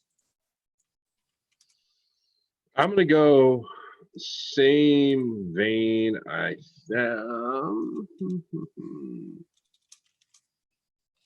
going to go with Zach Bond here. Ooh, yeah, that could be interesting because playing opposite TJ Watt in that 3-4 defense, and he can also kick inside situationally too. And Bud Dupree, they signed to a franchise tag, but I don't know if they're going to actually end up signing him long term. So yeah, that would make a lot of sense. And we are also too, Paul. So we've got the Steelers, the Bears, Cowboys, Rams, Eagles, Bills, Ravens. So now you've got, you see how good I am at math. I'm having to count here. So we've got 8. I believe if my impeccable math skills are correct, we've got 8 more picks to the Dolphins. Josh Jones, AJ Epineza, Ezra Cleveland, by far the top 3 guys on the board. Lloyd Cushenberry's still there. I mean, gosh, I still see a solid 9-10 players here, Paul. That would be good. I do too, and I'm starting to get more and more in that vein of wanting to drop back if I can accumulate a near future pick, because you may be able to even get 2 or 3 of those guys.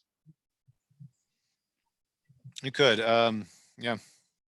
I'm still against it, but Paul, if Paul were general manager, he'd be the only person in history to trade down for in the 7th round. If the other team wouldn't even know what to offer, but he'd do it. I'd get priority selection amongst their undrafted free agents. Oh man, I can't wait till a year when the Dolphins have like 5 draft picks, and man, where every pick is going to be, man, trade down, and I'm going to be right there with you the whole time. Yep, I was going to say we'll get you.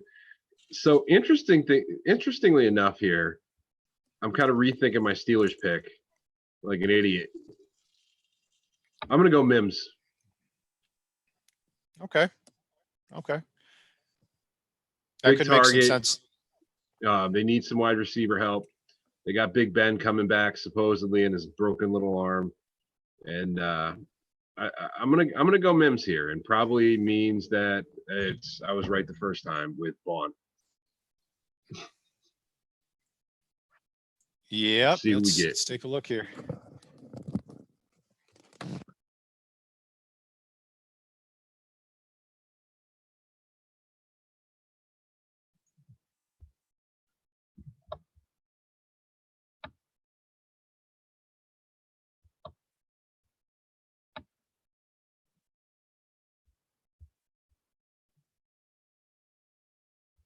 Oh, sorry, Paul. So yeah, where'd you have? You had Claypool going. What? No, you had him going last pick, didn't you? I did to the Seahawks. Man, they that's a interesting one there. I wonder where they're going to play him.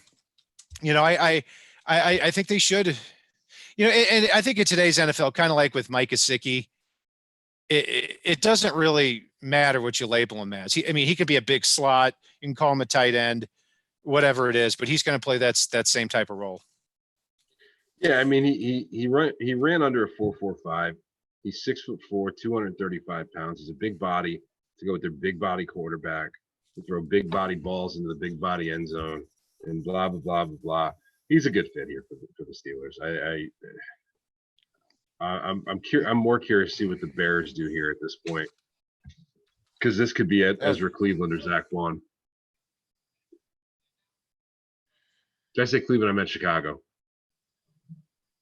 Yeah, I'm with you there too. So Cole Kmet was a good pick there, and you know, the Bears too. I don't know if they're a team that does really have to, you know, right or wrong, they've got to stick with Trubisky. They got to hope that defense becomes dominant again.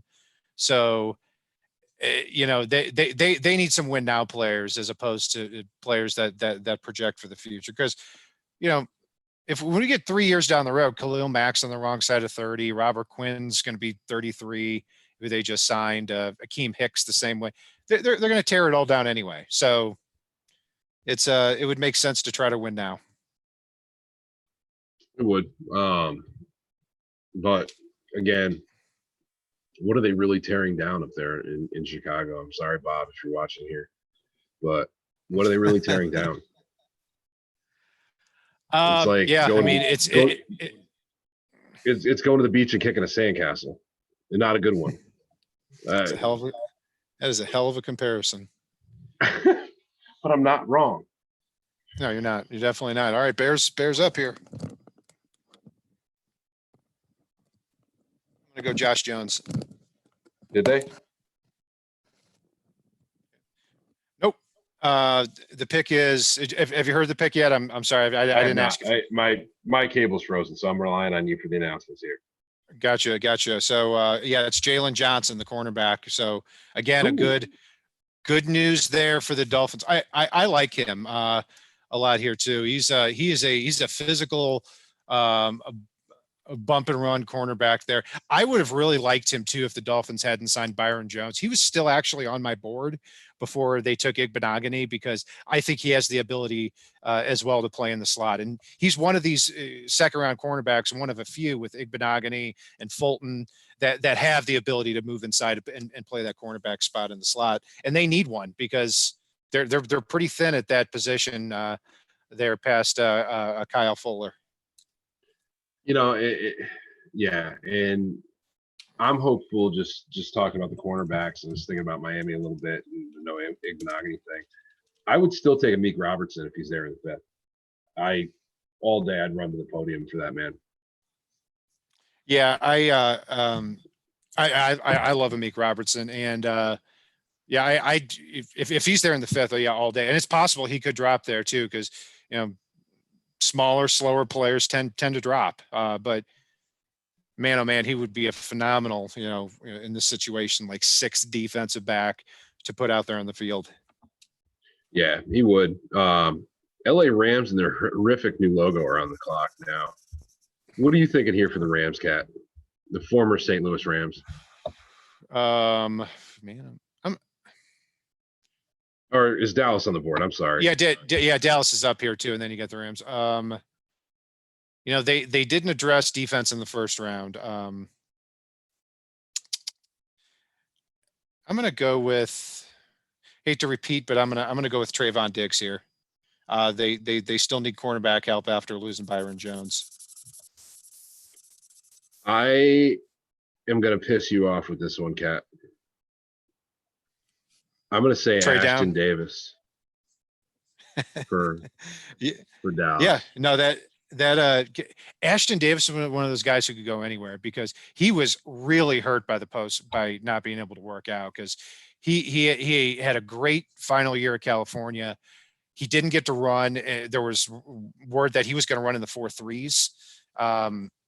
And he didn't get the combine. He didn't get the Senior Bowl. He didn't get the individual workout. So, and he was a former walk-on, now with a lot of experience too at Cal. So he's somebody I think would have gone late first, early second, but we could see him here. We could even see him dropping here into round 3.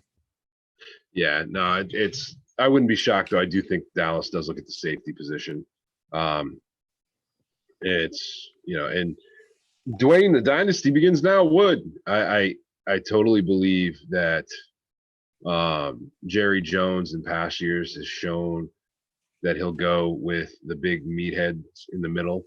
But Jerry Jones is at Jones Mansion all by himself without anybody keeping him in check this year. And Jerry Jones likes stuff that's sexy. And that being the case, he's going to go for more of a skill position than one of those meat market positions.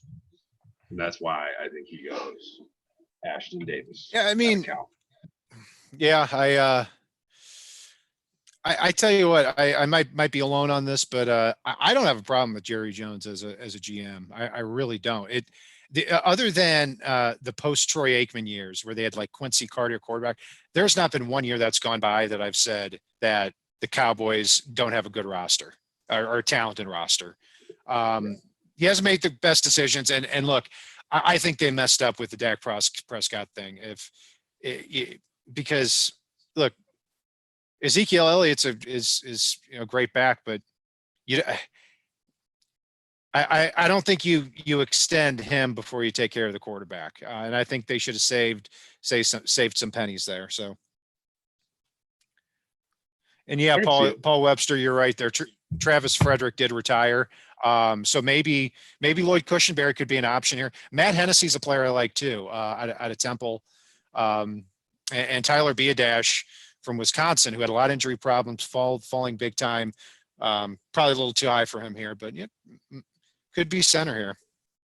Let's say I could see that. I could definitely see that being a situation for Dallas here. Yeah, I'm gonna actually switch my pick here because I keep forgetting he's there. I'm gonna say Christian Fulton is the guy. I'm switching to Cushenberry. Sounds good. So, which means it's going to be one of our original picks here. It would be funny if they, after what I've said here, and you're talking about if they took Denzel Mims now. I'll take the Kurgan vibe and Black. So actually, Kat, that reminds me, I haven't gotten to talk to you. I don't know if you've seen the comments on our first live feed we did last weekend with our mock draft, but it started out with a lot of people thinking we were older, and then as the comments wore on, I found out they didn't think we were older. They thought I was young, clean shaven, and suit and tie type. And They thought you were a grumpy old man. I am. I mean, that's pretty accurate. And it's funny. It's my wife is several years younger than me, and she always makes jokes about me being old. So when I said that some people thought I was like a 50-year-old man, she said, "Well, what's the problem?" I hate to say it. I'm several years older than you, and I think of you as an old man. So we're good. I've been an old man since I was 7. I'll tell you, this is how I acted when I was in second grade. This is how I acted. Cool. Radically, I would agree with you. It's I think Dak's out of his mind asking for that Laramie Tunsil money out in Dallas. But stranger things have happened. In all seriousness, it's the cap's supposed to go up exponentially over the next few years. He's probably going to sign for 4 or 5 years when he signs, and that value that he signs at right now is probably a lot different than what it's going to count for, given the salary cap inflation. I'm sorry to interrupt you, Paul, and I'll address that. Well, I switched the pick and from Trayvon Diggs to Christian Fulton, and guess who the pick was? It was Trayvon Diggs. Yep.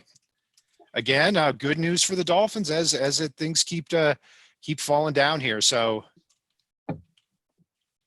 man, oh man, Yeah, he's actually younger brother of Stephon Diggs. So I I would have loved to see him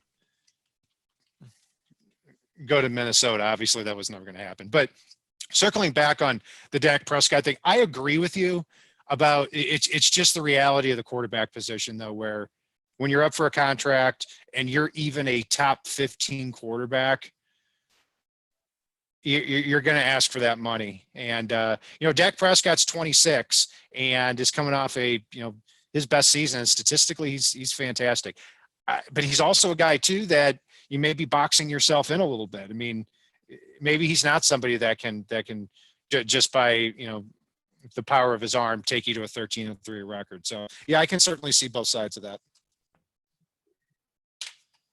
So anyway, Kat, are you good if I go get myself yet another water? Since we're not recording after this. This is fantastic. You bet. I mean, I'm full of personality. You know me, I'm a conversationalist.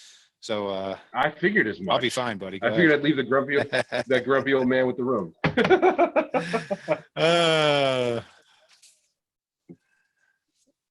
All right. So Trayvon, now we've got Christian Fulton really falling here. And, he got torn up in that national championship game. And yeah, it's I think that might be starting to hurt him a little bit.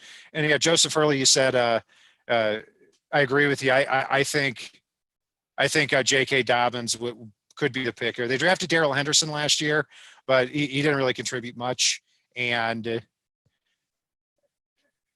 yeah, we'll see here. I mean, it's still so many good players on the board, but I really hope it isn't him. I'm going to say Matt Hennessy's the pick. That's going to be my I think he fits their scheme a little better.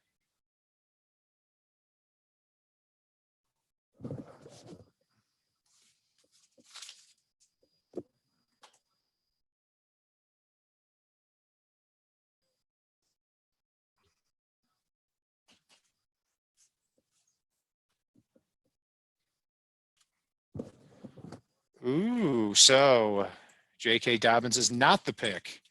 It is Cam Akers. So, Joseph, you were certainly on the right track there. I think even though Dobbins is projected a little higher, it's not too much more. And man, this is a talented kid. I mean, as bad as Florida State was last year on their offensive line, Cam Akers still ran for 1,100 yards, 5 yards a carry.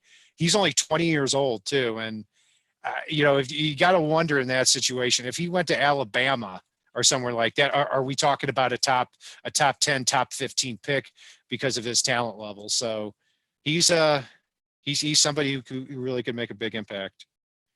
Ryan T, I feel like I've got the same guys on my board that I was talking about at the beginning. I mean, I have my top 4 guys in day 2 still on the board here, and that's Josh Jones, the offensive tackle from Houston, AJ Epineza, the defensive end from Iowa, Ezra Cleveland, the tackle from Boise State, Ashton Davis, the safety from California, who again I've got ranked a little bit higher on my board compared to a lot of other people.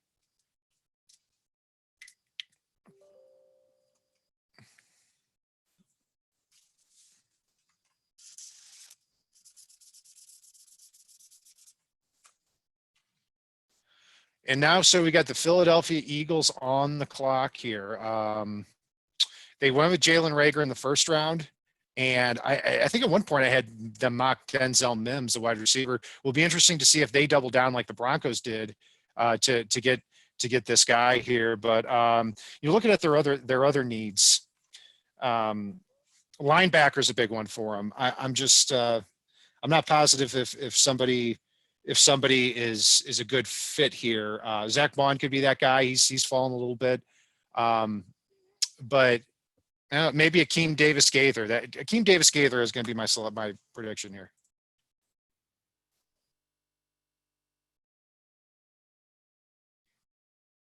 Ooh.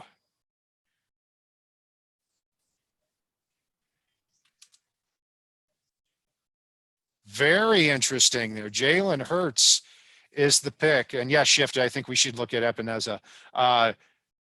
To me, it's too high. I see him as more of a 4th round guy. Just a great kid, great character, strong guy, not fast making decisions. He needs a lot of time. And when he had that at Oklahoma, he was great. Yes, he's a good athlete, but he's not Lamar Jackson. He's not even Josh Allen as far as his takeoff. So I'm glad that this was not a consideration here for the Dolphins, had they passed on Tua.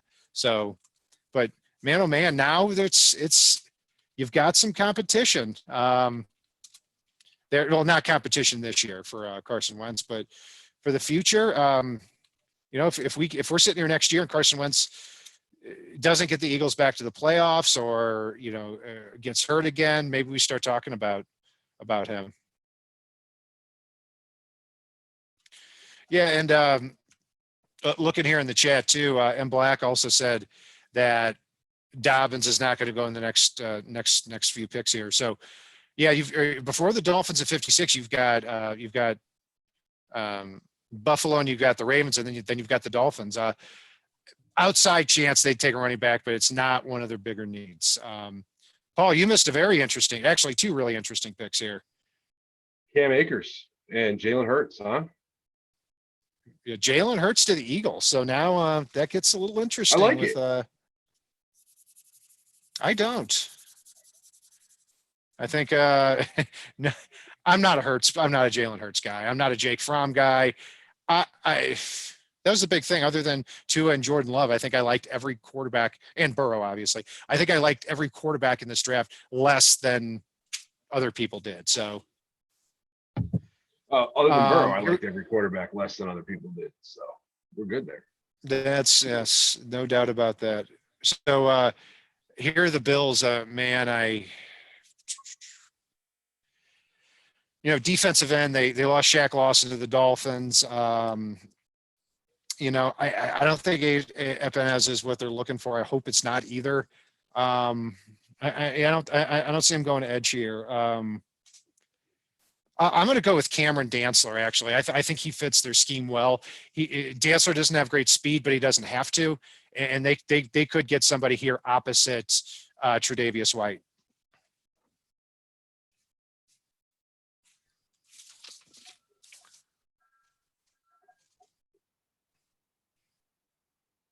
Yeah, Ken, I apologize.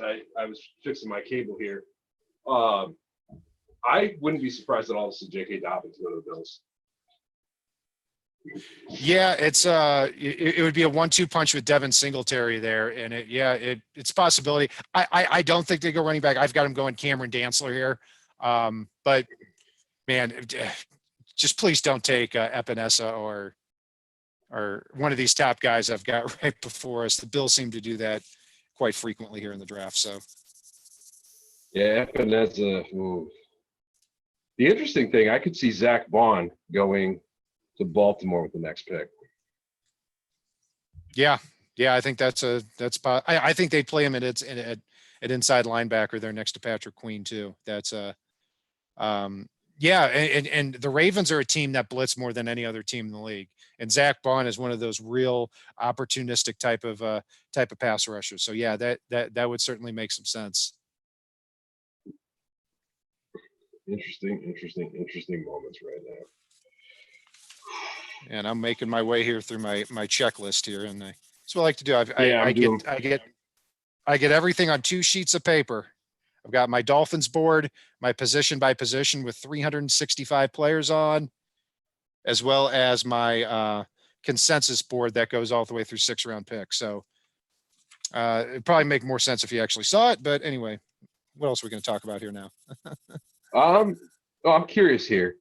Who does everybody in our chat room right now think that the Dolphins are going to end up with 2 picks from now? Oh yeah, you got a lot on that sheet, Kat. Yeah, luckily I have 20/20 vision. I can't hear anything, but my hearing's pretty bad. But my eyesight is right where it needs to be. Oh, and see, I'd pass on Dobbins here at 56 as much as I like the guy, just because I don't know if you've heard me say this before, but I'm a little bit of a fan of some guy named AJ Dillon later on. Yeah. Yes, you are, sir. And a lot of people have their flavors there at running back too. Yeah, I mean, look, and Dobbins, as much as I've talked about him, I don't think Dobbins would be five. I don't think he'd be in my top 8. Here's the Bills. Yeah. Well, and something that Greg Likens just pointed out is Robert Hunt not only played guard. Man, oh man. he Buffalo started- Bills. Oh, I'm sorry to yeah, cut you off. AJ Epinesa to the Buffalo Bills. Not shocked. Man. And I'll tell you, last year they took Ed Oliver in that front would of hurt. us, and then they took Cody Ford in the second round. Oh man, that sucks. So Greg Likens just pointed out Robert Hunt also started at both right and left tackle in college. Yeah, interesting. I didn't know he played left tackle in college, so I knew he played guard. Knew he played right tackle, but yeah, that's fast. He would be pretty heavy guy there for left tackle. But then again, right tackle is more important in the future with Tua. So I see him starting out at right tackle. I could be wrong about that. I just really hope we're not sitting here in 2021 with Tua at quarterback and his blind sides being protected by Jesse Davis. That would not be a good thing. No. No. I could elaborate further, but no. Baltimore Ravens are on the clock here, so I'm sticking with Vaughn. I think Vaughn, Chin, Dancer, they could all be fits for the Ravens, but I'm sticking with Vaughn. yeah, I'm gonna go at Queen in the first round here. Actually, no, I'm gonna change mine. I'm gonna go Mims. Mims, okay. I'm gonna go with Matabuike again here. I think he'd be pretty decent value here at this point. Oh, 1,000%, yes.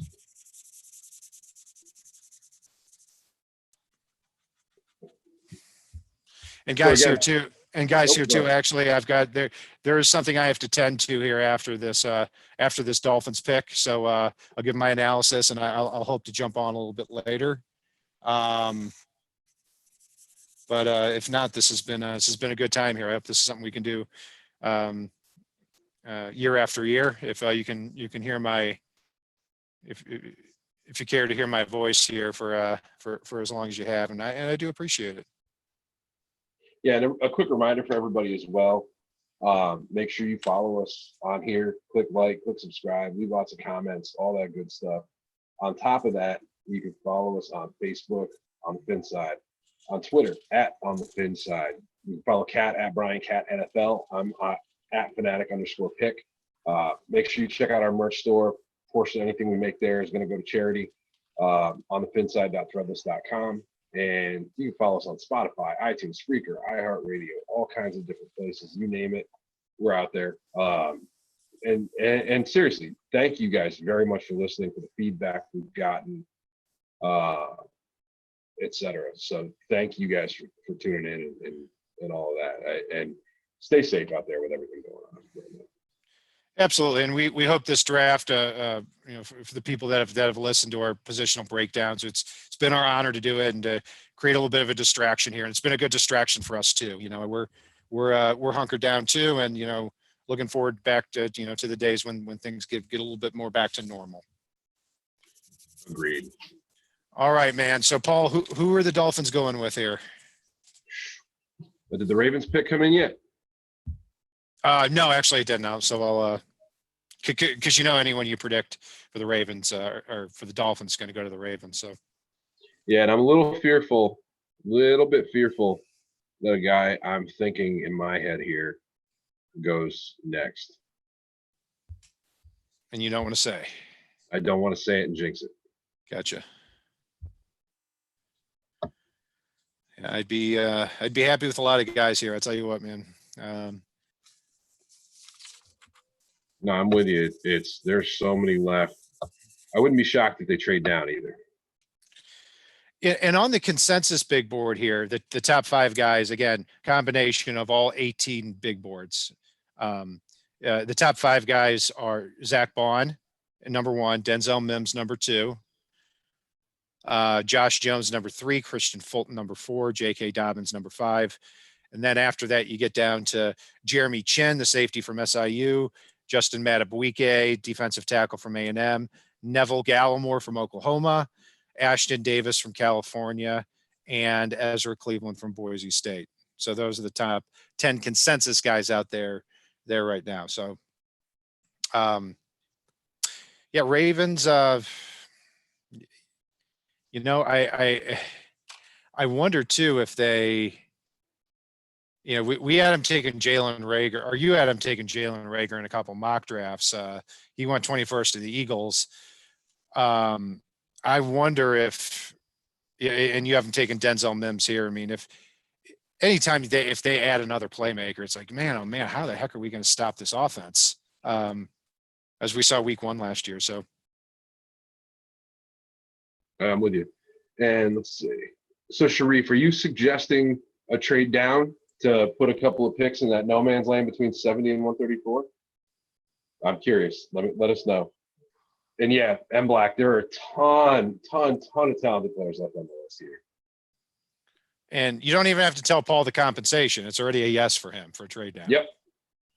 Let's do it. I mean, I tell you what, I did love last night going from 26 to 30 and just picking up that 4th round pick. I know you loved it too.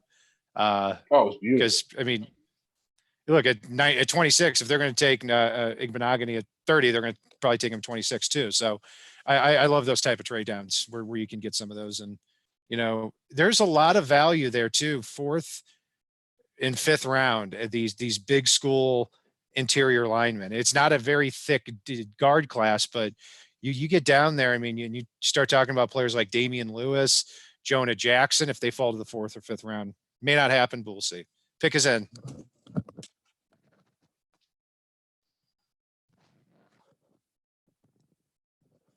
So the Ravens take J.K. Dobbins. Not shocked by that. And yeah, you know, that's, man, they got a lot of running backs. They got Mark Ingram there now, Gus Edwards, J.K. Dobbins now, and I'm blanking on Justice Hill from last year too, man. So they're rolling deep at running back there. So, you know, but I'm starting. I mean, but I'll tell you what, I would have taken either one of the tackles here over the running back. So I hope that still stays true. So, but Paul, now the Miami Dolphins are on the clock. And I am going to go with, and Joe, you almost spoiled it for me and jinxed it. I'm going Jeremy Chin here. Jeremy Chin. Write it in Sharpie. Oh, I've got so many Sharpies too. I've got like 12 Sharpies around me. Just don't buy his jersey. You know, I'm going to go with Lloyd Cushenberry here. Get an interior player. You know, maybe you have Austin Jackson and Robert Hunt as your tackles and Cushenberry as your center. If not this year, then the next year. So that's going to be my guy. But yeah, I really don't want the Dolphins to reach here, and I don't think Chin would be a reach either. He could play in a lot of different spots. He could be kind of like we talked about with the Patriots. He could be your nickel linebacker. You know, kind of that Rashad Jones type. That linebacker safety. So we'll see on that. But and Kat, I'm going to jump in here while we're waiting for the pick to get announced or to come in anyway.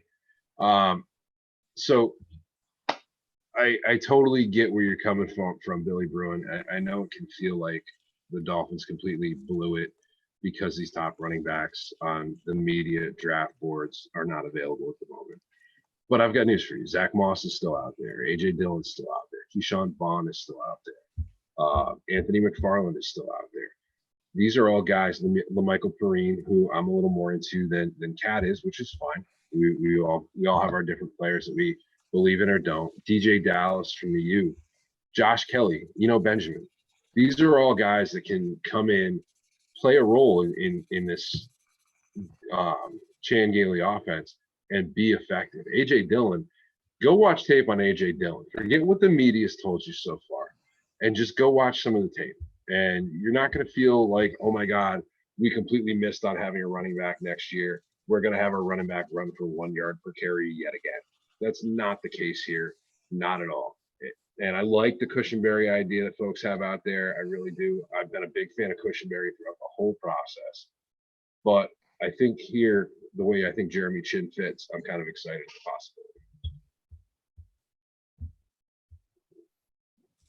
And the pick is in.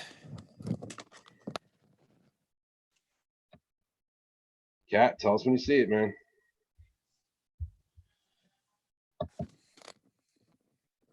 Did you hear the pick?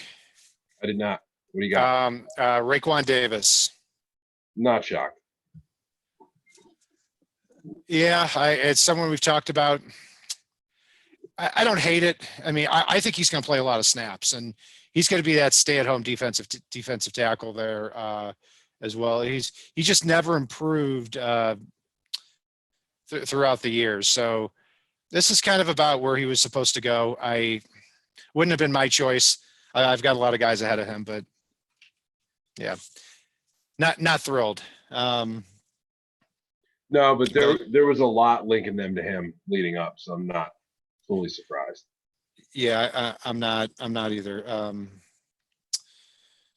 So we got 13 more spots here to the Dolphins pick again. I wouldn't surprise me if they ended up trading up here. So you gonna hang? I'm actually taking off here in a couple of minutes. I hate to leave it on a downer note because I don't absolutely hate the pick. I mean, I think this is somebody who too just come on. We got 13 picks. You can do it, buddy. You can do it. Okay, I'll hang on 1 second. I've got to tend to something for just a minute here. No worries at all.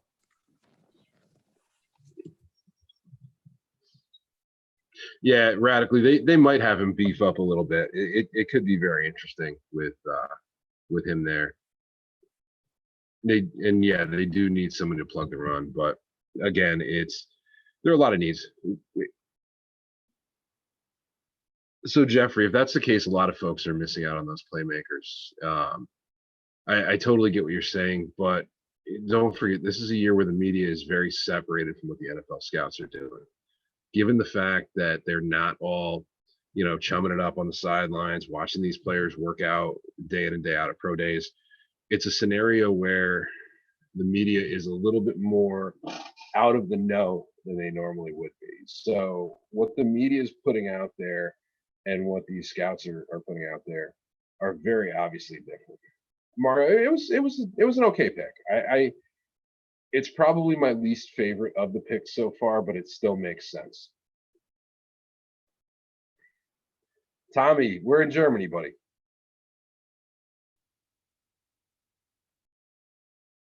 But yeah, I mean, it's Miami still has some needs here, so hopefully they can slide back a tiniest bit and accumulate some picks. Hopefully, still be able to get Cushenberry or Hennessy. Maybe be able to take an AJ Dillon, who you guys are going to get sick of hearing me say his name until he gets picked here. But they definitely need some running back help to go along with everything else. No one's denying that. Oh, I agree, Joe or Johnson. It's hopefully. Objectivist. Which one was the gem of the draft? Paul Olded. Yeah.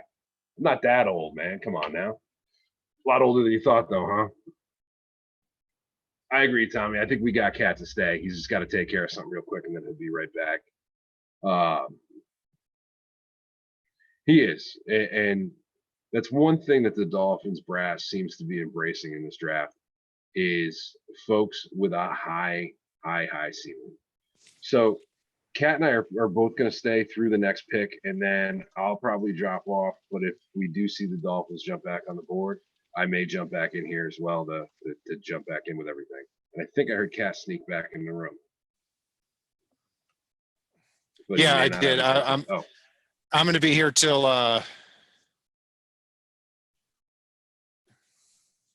till the 70th pick too. Okay, perfect, beautiful.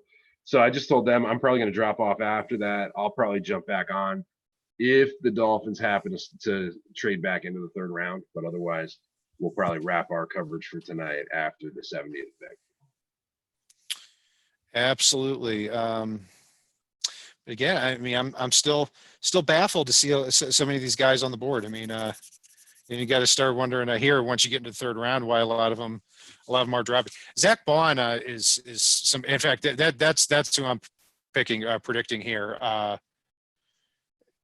They need a pass rusher. They tried to sign Clay Matthews last year, and that did not work out.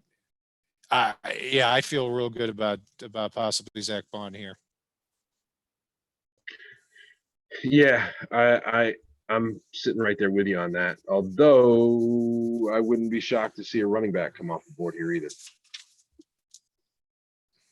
So maybe it's a Zach Bond or Zach Moss situation. One of the Zachs. Maybe, but the Rams did take a running back there about 5 picks ago too. Oh, yeah, that's right. When you went to get a water. Yeah, lovely water. we gotta stay hydrated, man. I mean, it's telling you, it's an important part of your day. And radically centrist, is he asking his wife if he can stay for another pick? If you want the truth or you want me to lie to you, yes, I am. My wife's actually is actually 8 months pregnant, so I want to make sure that that flies, and she gave me the thumbs up. So, see,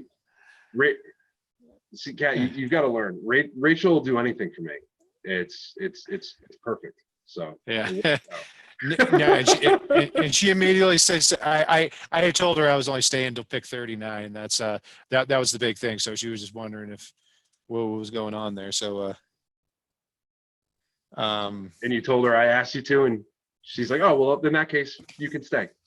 Believe it or not, Paul, your name did not come up in conversation. But I'm just saying, all I know is Rachel won so many points with me when you bought your last jersey, and before you even told me, she started blowing up my phone with, "Oh my God, I tried to stop him. I'm so sorry." That's very true. If it had come to that, then I think you would have you would have convinced her there. So trying, man. I think we missed a pick here. So 57. The Rams. And thanks, Radically Center. So I appreciate it. Congratulations. He said congratulations, and I really do appreciate it. It's going to be our first one. Yes, Joe. Get through that bottle of Jameson. You can do it. I believe in you, buddy. Ooh, Johnson is right. The Thanks, Jets Joseph. I appreciate it. Steal Cushionberry. Sorry, go ahead. Yeah, it could be. They've spent a lot of resources there, and yeah, on the offensive line. Yeah, they could. I mean, I really think these offensive linemen, anyone would really be a steal now. And the Jets also traded down. Van Jefferson to the Rams. Jefferson got it. He's actually the son of current Jets and former Dolphins wide receiver coach Sean Jefferson. I remember when I first started watching football back in the late 90s, played for the Patriots too. So he had a huge week at Senior Bowl week. And he was separating all week. So he probably moved from a 4th or 5th round pick really up into the 2nd round. So he goes ahead of some so it's fascinating here too. Van Jefferson goes ahead of Denzel Mims there. So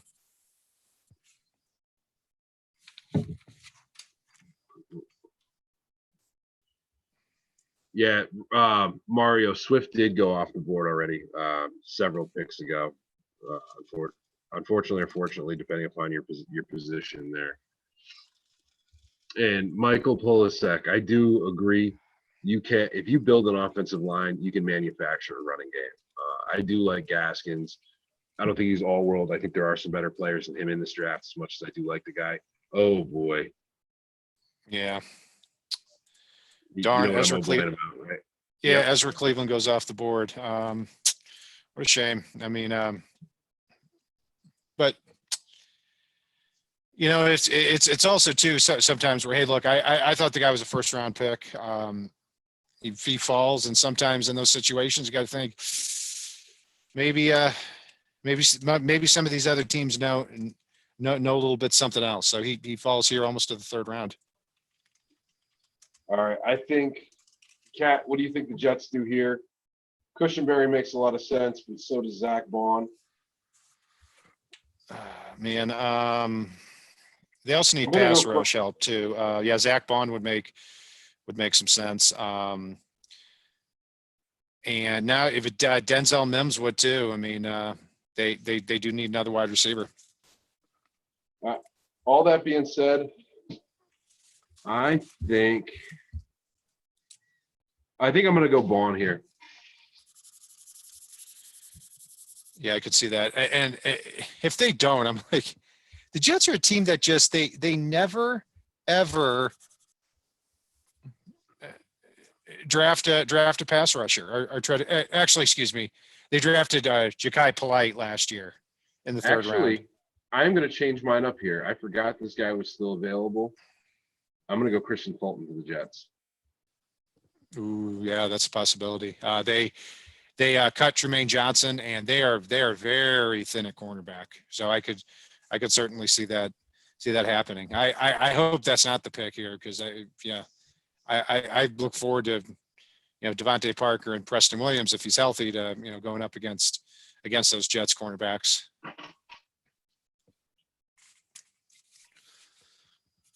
All right.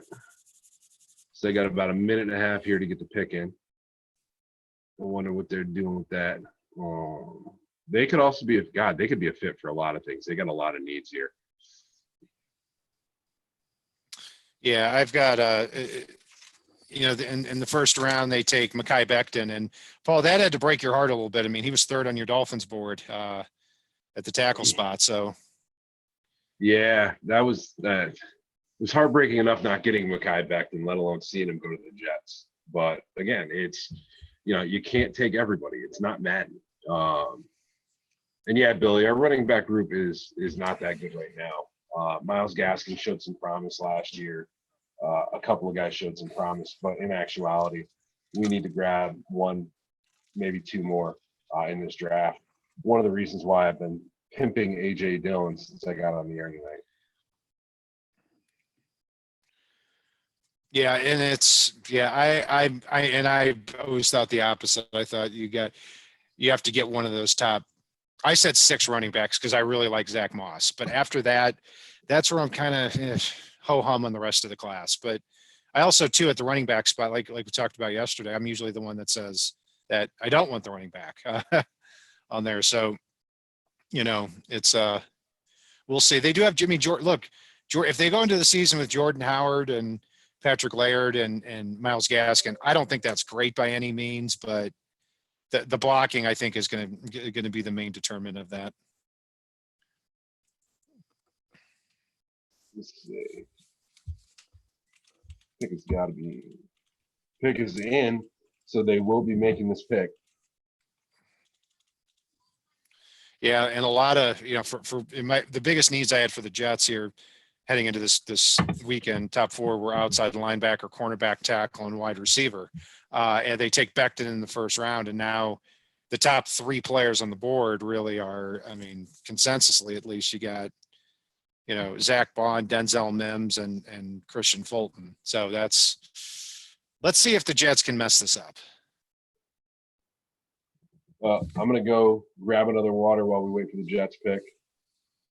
And sounds good, sir. The rest of the room, be nice to our grumpy old man, Brian Cat Catanzaro. That's right. That is right.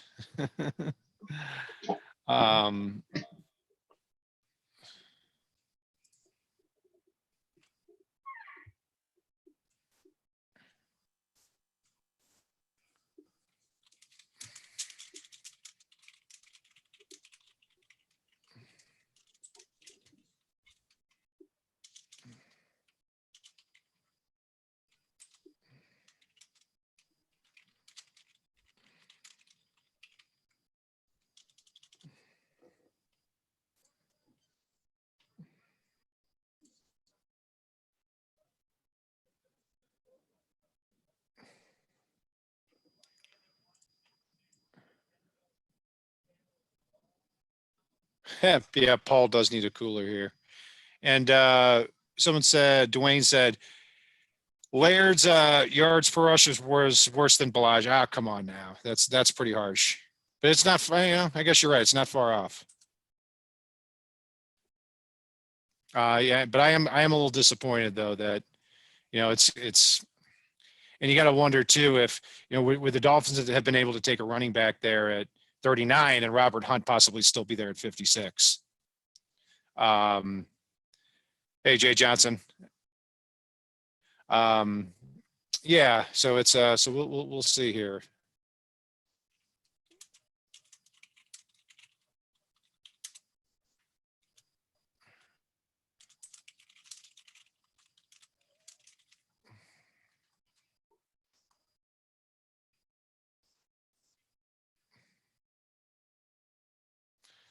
All right, so the Jets have now been on the clock here for the last 38 minutes here, and if they would just announce the freaking pick already.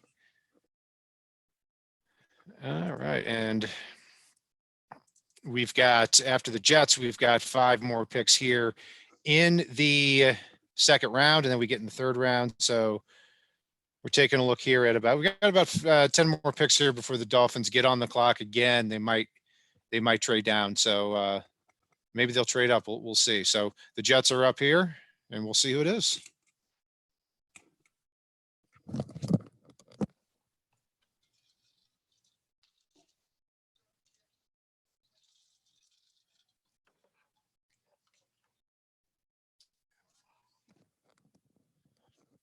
Yeah, and Denzel Mims is the pick there. Somebody who really moved up in the pre-draft process, 6'3", 207. But sometimes, you got to worry about some of those players that were, projected third-round picks, and then after the workout, after the All-Star games, they start moving up. But Senior Bowl week, he showed a lot that he running the route tree that he didn't show at Baylor too. So, yeah, unfortunately, I do think that's a good pick for the Jets. I think it was a good pick for the Bills too. So pretty strong performance here by our counterparts in the AFC East. And the Ravens have traded this pick to the New England Patriots. So the Patriots are on the clock, and we should see a lot of this because the Patriots do have those a lot of draft picks. I'm hoping we see the Dolphins start to take those 4th, 5th, 6th, 7th rounders, because they've got a lot of them here. 10 picks still left, and start packaging them to move up here for a player. So we will see.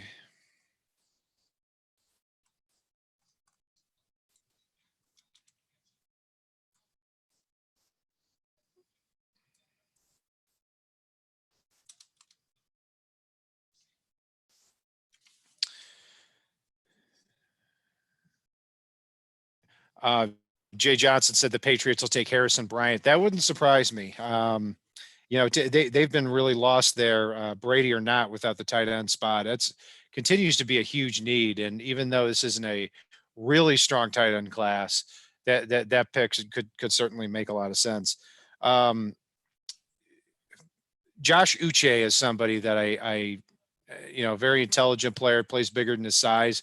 Wouldn't surprise me. You've also got Zach Bond there too. I mean, he's one that I'm starting to be very, very surprised continues to fall. And if they're trading up, it might be for somebody you can't believe is there at that point. Ooh, yeah, Jacob Eason from Dwayne suggested there. Yeah, that's this is kind of the same range where they took Jimmy Garoppolo back in 2014. There, if Eason is the pick, he might be able to contribute very, very quickly.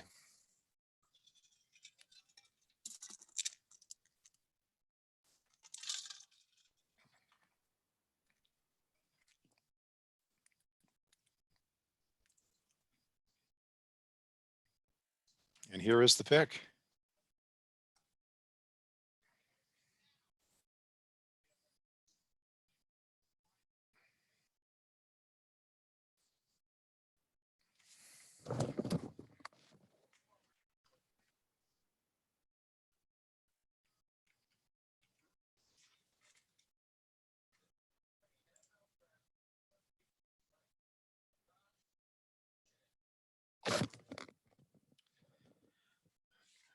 Well, Paul wasn't here, but I did nail that one. Josh Uche was somebody I thought could be that guy. And man, that also stings. I like Josh Uche. He was actually on my overall Dolphins board. He was 26. I think he plays a lot bigger than his size. You watch him go up against Tristan Wirfs, and he held his own for somebody that's at isn't the biggest dude. So again, another solid pick here from one of our teams here in the AFC East.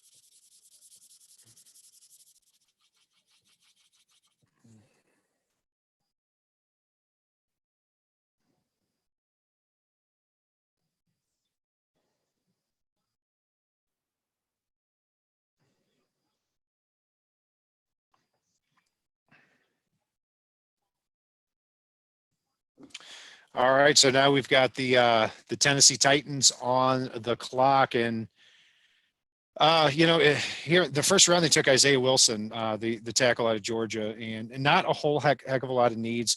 Cornerback's another one. I know we've been saying Christian Fulton here for God knows how long, but he's also somebody that would make a lot of sense because they lost or Logan Ryan hit free agency. He's actually still out there, surprisingly. And then after Fulton, you start to see a pretty big drop off there at cornerback. So that could make a lot of sense. Josh Jones still on the board, but I don't see the Titans doubling down at that spot. Zach Bond again. They play that 3-4, so he could certainly make a lot of sense there. I'm sure Mike Vrabel would love to have him. Sarah just chatted in Paul's hey. Uh-oh. Hey, what's up, Paul? Sarah's commenting now? Yeah, she said I'm on my own, so funny. Oh, don't worry. She'll probably let you take me. So don't believe it. Oh, she actually jumped on the stream for a minute last night and said hello. Oh man. Interesting new, for people that are upset about J.K. Dobbins, this will anger you more. I just got a text here that per two sources, the Dolphins were interested in J.K. Dobbins at 56, but the Ravens beat him to it at 55. So yeah, that stings. And I gotta say, if that's true, when you've got this many picks this year and next year, man, you can't get caught off guard. Yeah, like you got to go get your guy. And this was the last of these 5 running backs. So what a shame. And also too, by comparison, just by going, I mean, if you're breathing and you're a running back in Baltimore, you're going to put up a lot of yards. So whether he would have made it with anyone is debatable, but with the Ravens, I think they got a hell of a pick there, unfortunately. They did. And then the Pats took Josh Uche off the board, which Bill Belichick's going to have a field day with that guy.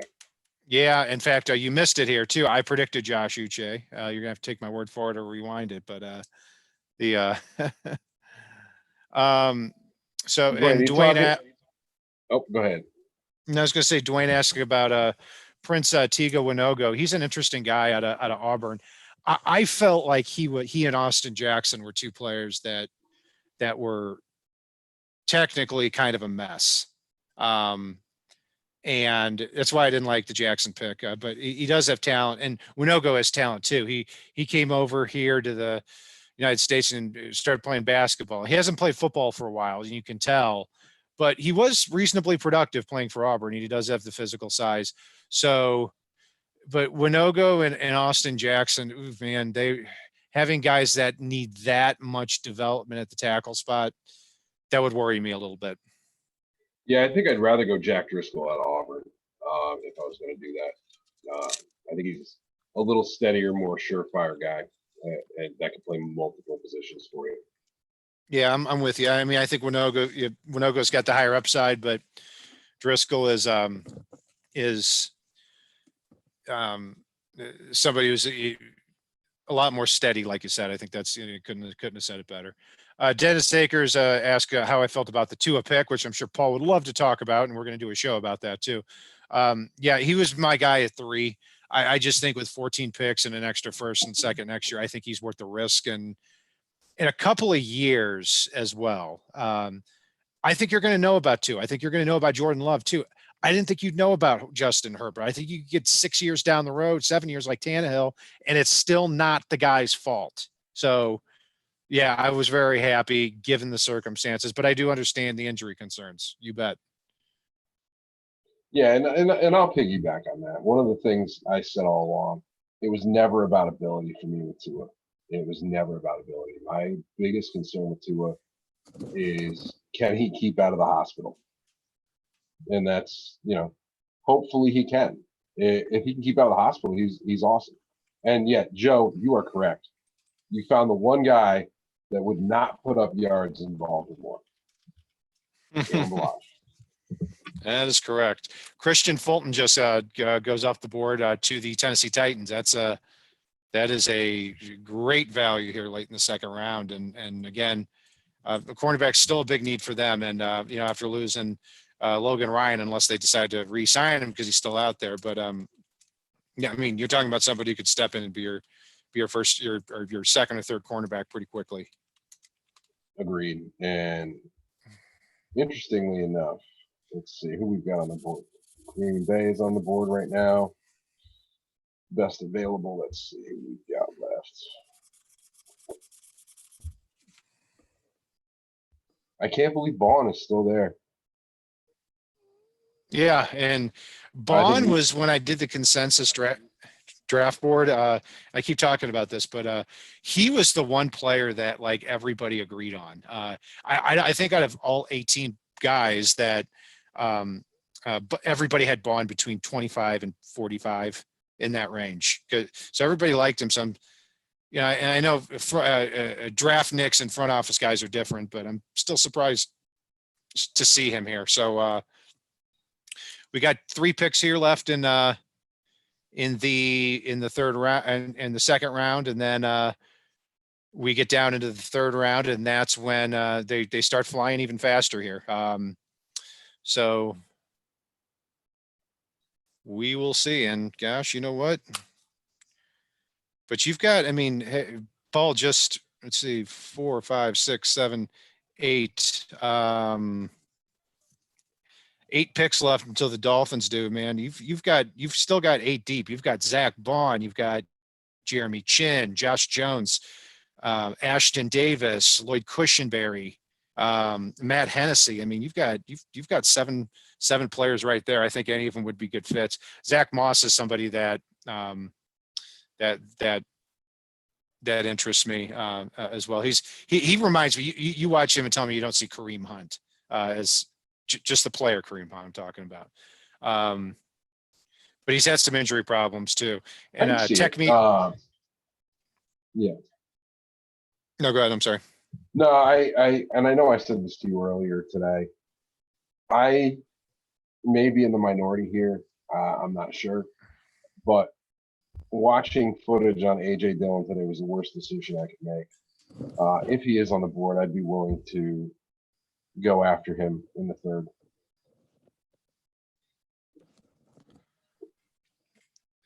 The Packers select AJ Dillon. Son of a. I cannot believe that. Well, Paul, you were on the money on that. I'm sorry. That one's got to be that one's got to be heartbreaking for you, man. I feel for you on that one. I'm a big fan. He's going to do well out in Green Bay. People thought, yeah, very productive. I mean, 6 foot, 247 pounds. and runs under a 4.5. I mean, I forget it. I'm not even saying anymore. I'll be rubbing it in there. So No, dude, I get it. I mean, he had the straight line speed to break away from a defense. You watch one of his games, and one play he'd carry 10 guys into the end zone from the 5-yard line. The next play he'd throw a guy to the turf and then take off untouched for a 61-yard score. There was a lot to like in his game the more you watch of him. But yeah, I one thing about him I've noticed is he's a one-speed guy, but look, for 245 pounds, that speed is still pretty good for that size. I mean, no doubt about that. All right, so I'm going to step away just for a second and get some water. Worries. Okay. Yep, you're good. So the Chiefs are on the clock. What do you guys think they do here? I agree, Black. I agree.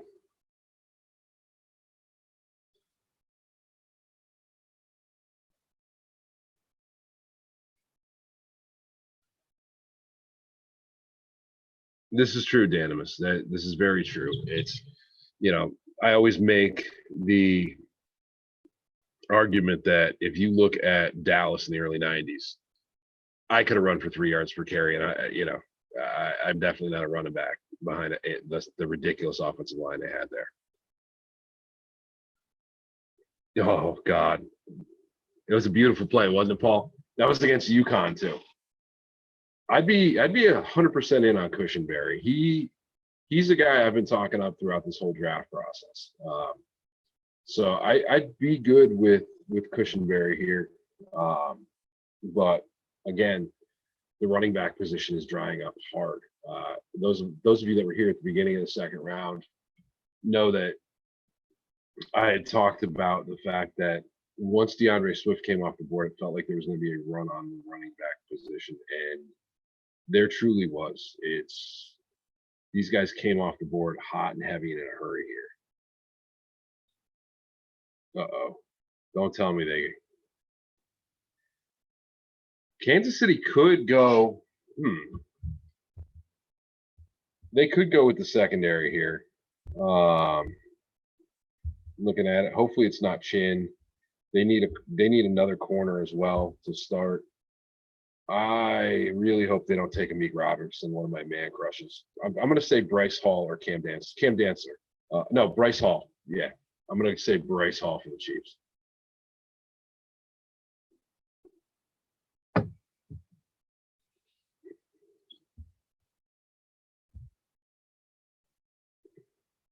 Oh, Dennis, it really is. It's after the draft last night, I was on the conference call with Greer and Flores, and it's just amazing seeing how on the same page the two of them are with every move. They're just in lockstep, bouncing each other out without ego. And this is something that's really been lacking as far as this team goes thus far. And so seeing that from these two, the sky's the limit as far as these guys go. And the fact that they can get blood from a stone. Oh, centerist. I remember Stevenson. I remember him very, very well. And yeah, no, no, you're good. Cushenberry is a guy that can do that type of stuff. Yeah, and radical centerist. I never watched Stevenson play, but it's interesting you mention it because Cushenberry does have that type of build where what I'm impressed with him is even though he actually didn't have a great year at LSU this past year, but what he's amazing at is from the snap to snapping the ball and using that length quickly is what reminds me of what I saw with Stevenson. So yeah, I mean he'd be a fantastic pick. I think it'd be great. So Cat, what you got? Willie Gay is the pick for the Chiefs here, and that's doesn't apply much, but he's an interesting guy. This guy 6'1", 243 pounds, barely played because he got suspended twice. One for cheating on a chemistry test, which I don't really care, and the other one, no, actually he punched a teammate, the backup quarterback. So yeah, that's kind of a big deal. But supposedly he, the takeaway, and Daniel Jeremiah was adamant about this, that he was, he did well in the interviews. A lot of people thought this was just a guy that made a few mistakes. We'll see about that. But wow, is he talented. I mean, he runs a 4.46 at 6'1", 243. And I don't know, some people don't care much for PFF. I get it, but they graded him as an elite coverage guy. And so he's a talented kid. Seattle is on the clock. I'm seeing I think the Panthers traded up, but I could be wrong. Oh, yep, they did. And I have a bad feeling this is Lloyd Cushenberry, but I could be wrong.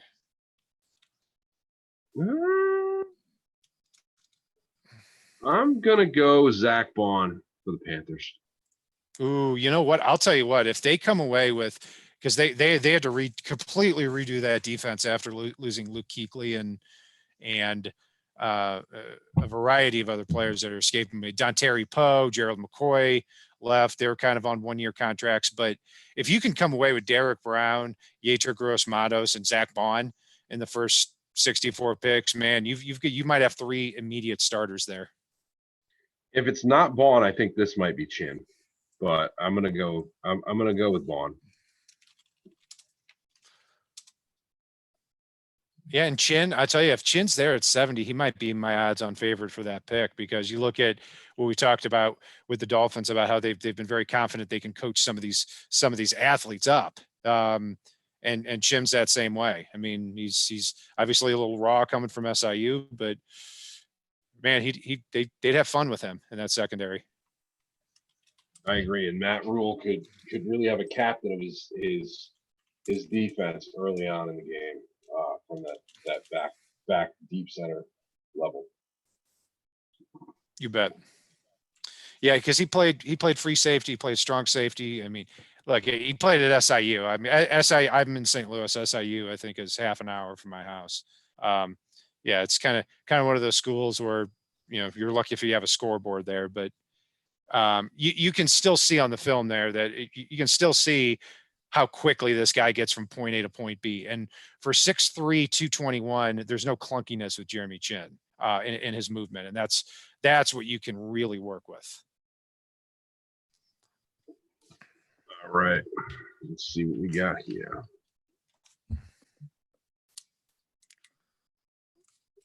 I'd be okay with either Zach Moss or McFarland, D-Mac. And Danimus, one of the things that's really cool is the way Kat and I tend to use PFF, even though, Kat, I'd say it's fair to say we both use it a little bit differently.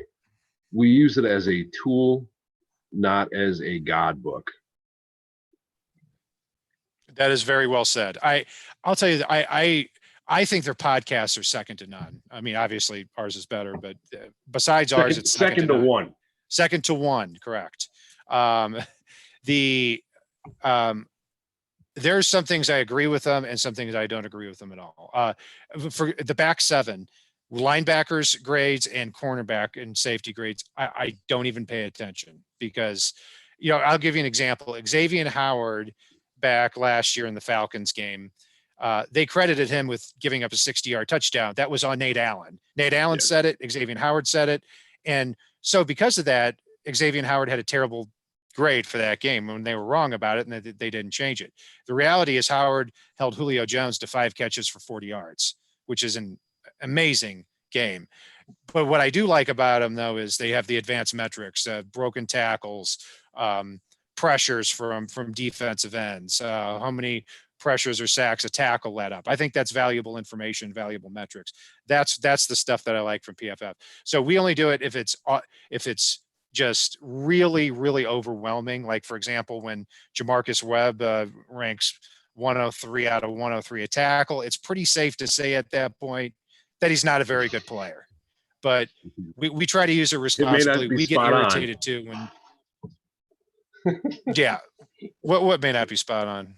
PFF may not be spot on with the exact numerics around Jamarcus Webb being 103 out of 103, but let's face it, even if he's 102, he still sucks. Very, very true.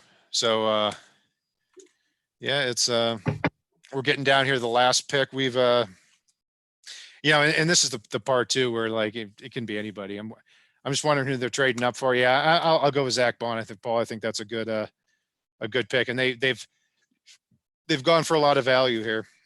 Matt Rule, their new coach, came from Baylor. They got down to pick 35 and did not take Denzel Mims from Baylor. So kind of interesting. And Dwayne, I will say they do need a little bit of offensive line help, but I think if they're going to go with a lineman from LSU, I don't think they go Cushenberry here. I think they would pull the trigger on Damian Lewis, and I don't think they'd move up to get him at this point in time. So I don't think they go offensive line at this point. So the Panthers right on the spot come away with Jeremy Chin from it's Paul, and I got to say, man, this is the time that look, you got to start. I hope somebody of value falls to them at 70, and maybe Raekwon Davis was very high on their board, but you got to go get the players you want at this time. You have the draft picks to do that. You don't have to draft 15 players. I don't want them to, because I don't think, I don't see 15 players making the roster, because the Dolphins signed 10 free agents that not only are going to be on the active 53, but are going to be on the active 45 too. No, agreed. And by the way, the Bengals, if they were to take Josh Jones or Zach Vaughn here, or Justin Madubuike,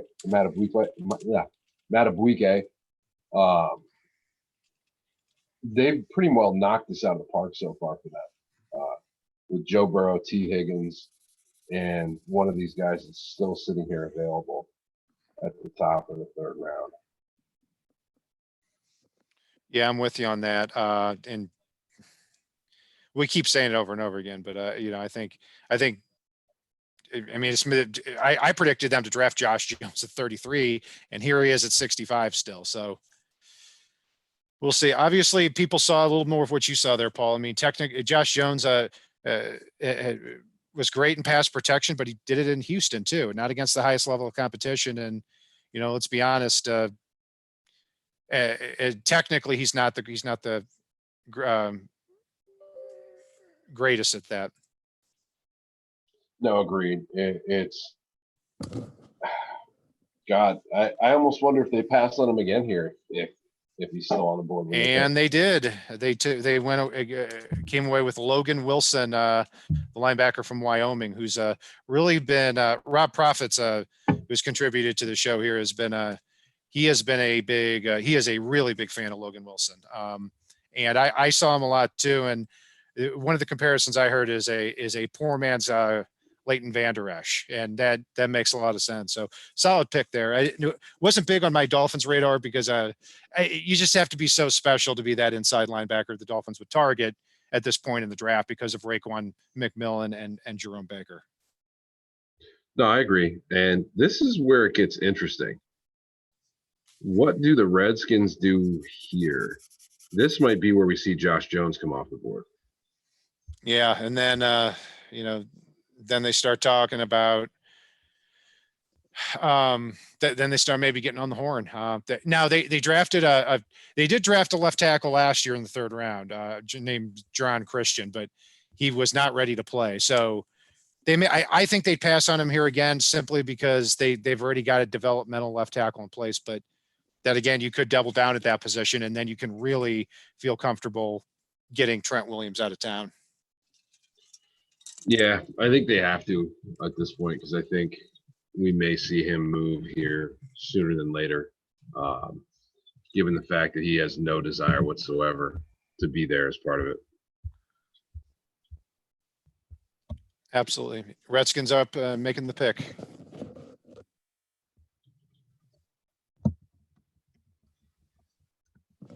Antonio Gibson. He is a player I like a lot. I actually had him on my overall Dolphins board. I had him 67th. He went 66th. But I had him higher than a lot of other people. But he was supposed to be on the consensus board. He was 100. But I'll tell you what, he was a running back at Memphis, and when I watched him run routes against a game against Louisiana Tech, he looked like a faster Jarvis Landry. I'm not saying he'll be that type of player, but you watch him play and tell me you don't see a clone of Jarvis Landry. All right. So Detroit is back up. I hate to sound like a broken record here, but I'm thinking Zach Bond to come in and help give the Lions some semblance of a pass rush, because they did struggle there last season. Yeah. And, so the Dolphins are up here in just the pick. It's 5 minutes between picks now, I believe, here in the third round. So they're flying here. So the Dolphins are up. You got the Lions, Jets. I think the Jets. Yeah, Lions, Jets, Seahawks, and then the Dolphins. And if they take Zach Moss, I'm willing to forgive a lot more. Zach Bond would be a nice player too for him, but we're broken record with that. Cushionberry. So still just a lot of good players on the board here. Paul, also, what I really wouldn't be surprised at either is, you're a UConn fan. Matt Pert wouldn't shock me here for the Dolphins, because no, as in they wouldn't shock you, or you don't want them. No, it wouldn't shock me. He's very technically sound, and he needs a little bit better hand placement, but the guy has a very high ceiling, and the areas he needs work on are all fixable. And then suddenly you've got yourself a hell of a steal in the third round. So I'd be very good with grabbing Matt Pert here this late in the third round or in the draft, and being able to add a starting offensive lineman with that pick. Yeah, and Pert is, it goes in line kind of with the drafting of, again, Austin Jackson and Noah Igbinoghene. Now, Pert started for 4 years there at UConn, 2 at left tackle, 2 at right tackle. So he does have that versatility. But those developmental offensive tackles is what they're looking for. It's not the direction I would have wanted the Dolphins to go in. I want the guy that can block today and doesn't have quite the high upside. It's why I had a problem with the Austin Jackson pick. But Pert, if I were to guess, might make a lot of sense here. Yeah, and looking at everything that they've done in this draft, I think they have more of an eye to 2021 than 2020. Getting the developmental guys so when 2 is ready to rock, which you can believe all the hype videos you want. He is not fully cleared for football activities at this moment. Gear up with some tackles you believe can grow into it, but you can also replace next year. Kind of throw Ryan Fitzpatrick to the wolves. He likes it that way anyway. And, you're setting yourself up with some developmental guys that you can either replace or turn out to be the answer for next year. Yeah, and we haven't talked a lot about Josh Rosen, or at least I haven't on here too. But he factors into a big reason why I did like the Tua pick as well. Because look, if Josh Rosen, if Ryan Fitzpatrick is a guy who comes to a team, he does great for a year, and then he stinks the next year. I'm not saying it's going to happen with Fitzpatrick, but he's shown that tendency throughout his career. If that's the case, Josh Rosen has an opportunity to start next year if Tua is going to be sidelined till 2021.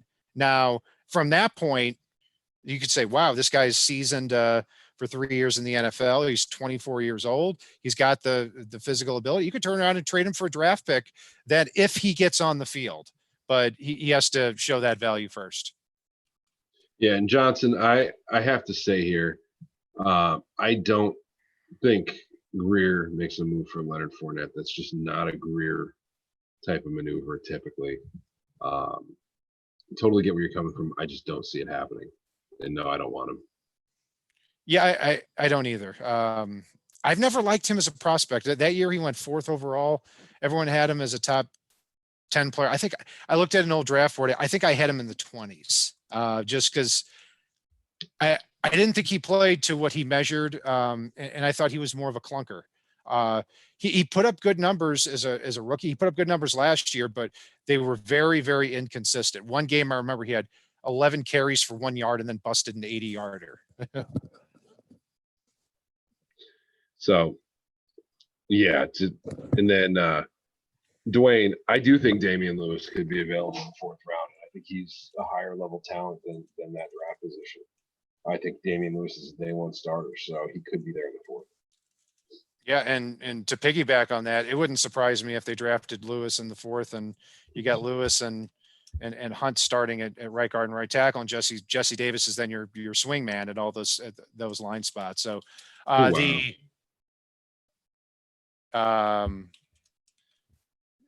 The Lions went with Julian Okora, who I had mocked to them in the 2nd round. So I'm just off by a round here. And Paul, you said, oh wow, did you see something from your end there?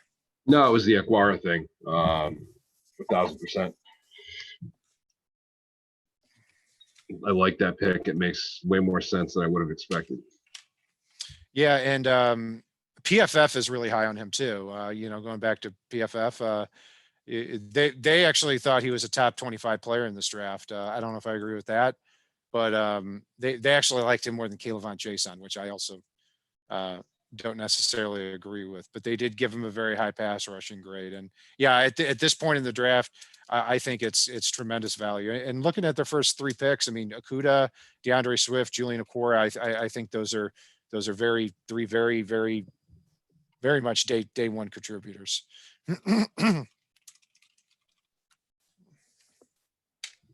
All right. So the Jets are on the clock. What do we think the Jets do here? They've gone tackle. They've gone wide out. They need a corner badly. Oh man, just don't take Lloyd.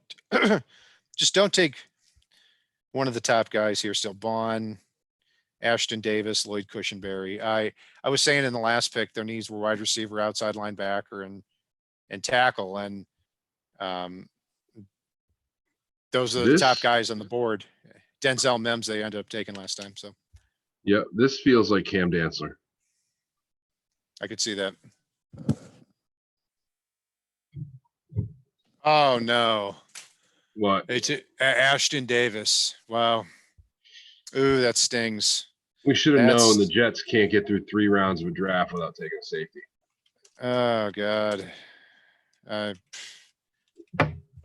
Man, oh man. This is now you feel my chin pain. Yeah, look, I mean, it's just a feeling. I'm higher on him than most, and he's a little bit of a projection, but I tell you what, when you look at the Patriots with Josh Uche and Bills with AJ Epineza and Jets with Denzel Mims and Ashton Davis, ooh, these AFC East teams today have broken my heart, Paul. They really have. I mean, and if you carry that into last night, with the Jets 1 pick last night, they broke mine and took the man mountain himself, Mekhi Becton. Yes, they did. See, chin pain. Yeah, I was gonna. I think we need a T-shirt for the show that says "We have chin pain" on the FinSide. Chin pain, God, man, that would have been great. Jamal Adams may not be a Jet this year, especially after they just took Chin. Well, no, Chin. The Panthers took Chin, and the Jets took Ashton Davis here. But but your point still stands. I mean, they've got Marcus May and Jamal Adams. Like, and safety is interesting too, because like you hit on Jamal. You draft Jamal Adams 6th overall. He's a top 3 safety, and now you might be looking to flip him for a 1st rounder. Micah Fitzpatrick, you draft 11th overall. And it was a little more complicated, but you flip him for a 1st rounder too, or a later 1st rounder. So Yeah, maybe you shouldn't draft safeties in the top 11 picks from now on. Pure safeties. Seattle is up. Their pick is in. I'm gonna go. Who you got, Cat? Yeah, let's go Adam Troutman. I'm gonna Oh, go Terrell Burgess. I think. It's Damian Lewis. Actually, we just talked about. I'm It's a good actually surprised to see them make such a normal selection here. So now you got the Dolphins up here, and Paul, what do you think? This could be Cushenberry.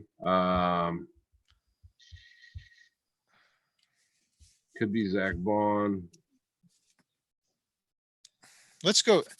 I'm gonna go Zach Moss. Yeah, that's a good possibility. Could be Adam Troutman too, actually. But I'm gonna go Zach Moss. I'm going to say Matt Hennessy for the center from Temple. I'm just a guess. And the pick is in. I'm going to take my headset off here just in case. I don't trust anyone. So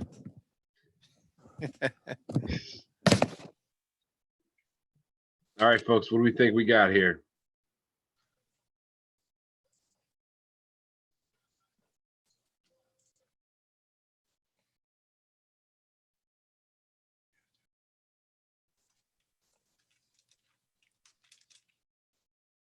See that?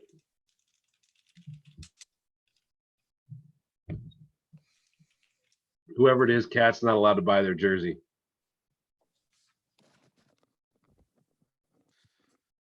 Do me a favor. of course it's commercial. Oh, you fell for it again? Oh man.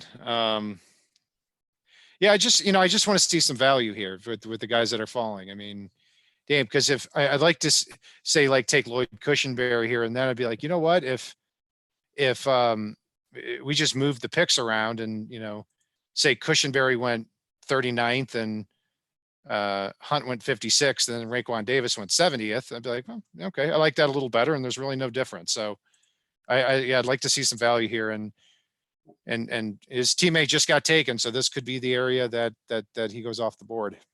See the two of them side by side one last time? Yes. That's what I'm thinking, man. And D-Mac, I do agree. Kayvon Wallace is a good safety, but you can get him in a much later round at this point. You know what though? I hate to be I hate consensus board here. Actually 107. So late third, early fourth. So we're not too far off. So yeah, well, never mind. I agree. I do agree with you on that. Get him a little bit later, but he's kind of risen up a little bit. So. And I mean, there's still J.R. Reed. There's still a handful of safeties out there. I think that can make an impact, even as a role player. Yeah, I'll tell you what. In your mock, you had him going in the 7th, and I would love him then. He's actually the son of former Vikings wide receiver Jake Reed, who led the NFL in receiving the year before they drafted Randy Moss. And the big thing with him though is I think he's 20. He's either 20. I think he's 25. So I think he's like the oldest player in the class. And he ran a 4.65. So not a lot of speed. He's got the age, but he's a good player. I mean, you get somebody like him, and you might be able to get a mid-level starter if you get lucky there. So yeah, I'd love him there on day 3 somewhere. I don't think it's Cushenberry. Just thinking about it. Let's see. I'm gonna go Terrell Burgess. I would love Terrell Burgess. I'll tell you that. He's one of my favorite players in this draft here. He's actually right now, I've got him on my Dolphins board as it stands. I've got number 1, Josh Jones, who keeps falling. Number 2, Zach Bond. Number 3, Lloyd Cushenberry. Number 4, Matt Hennessy.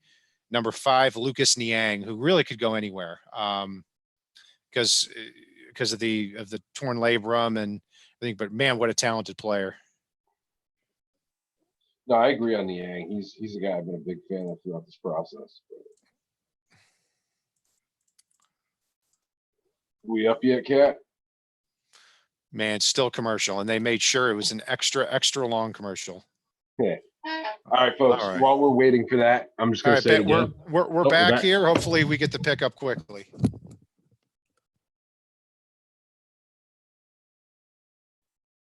Remember, you can follow Kat and I at On the FinSide on Twitter.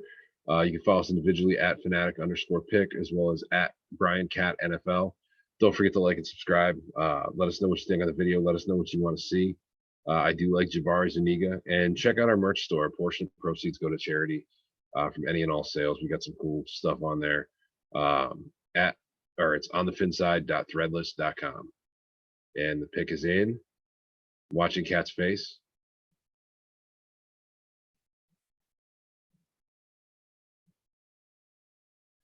Oh.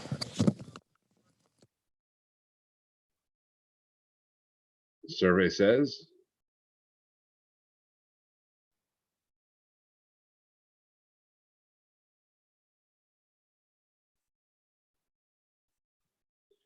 all right, while we wait for Cat, just do me a solid. No matter who it is, tell him he's not allowed to buy their jersey.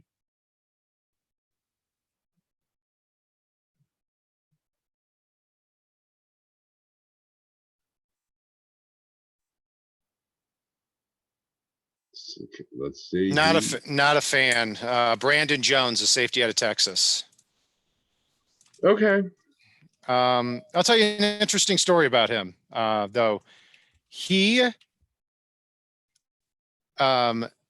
sent to all 32 teams a detailed analysis of how, if you drafted him, he would play against that opponent week to week based on the film study that he did. So this is a smart football player. I just question really the upside of him. But then again, these safeties that the Dolphins or that the Patriots have had historically, Patrick Chung is a big example. He's not the fastest guy, but he's one of the smartest guys on the field too. But yeah, not a huge fan of the pick. I'm kind of coming away a little bit overwhelmed today. But big thing with me too is that after the pick is made, and Paul, I know you're the same way, that I have an opinion of who I think they should take based on what I've seen. But after that, that's it for me. They get a clean slate from day one. I can't stand anybody out there that the minute the player is taken, just because it's not the guy you wanted, you automatically talk about the guy like he's a bust. Yeah. Nobody in this thread, but No, bothers I'm with me. you. And it's just like people talk about Jake Long as a bust because he got hurt. Like that's the funniest damn thing I've ever heard. I'm sorry. Jake Long got injured, but the guy was a perennial Pro Bowler up until he got injured. That's not a bust. Sorry. Yeah, I'm with you on that. And the Ravens come away with Justin Madubuike, a good value pick, and they always seem to get those guys here. So I am going to be signing off here for the evening, but I really enjoyed this here, guys. I hope we can do a little more of this. We're going to try to find more ways to implement this in. So thank you very much here.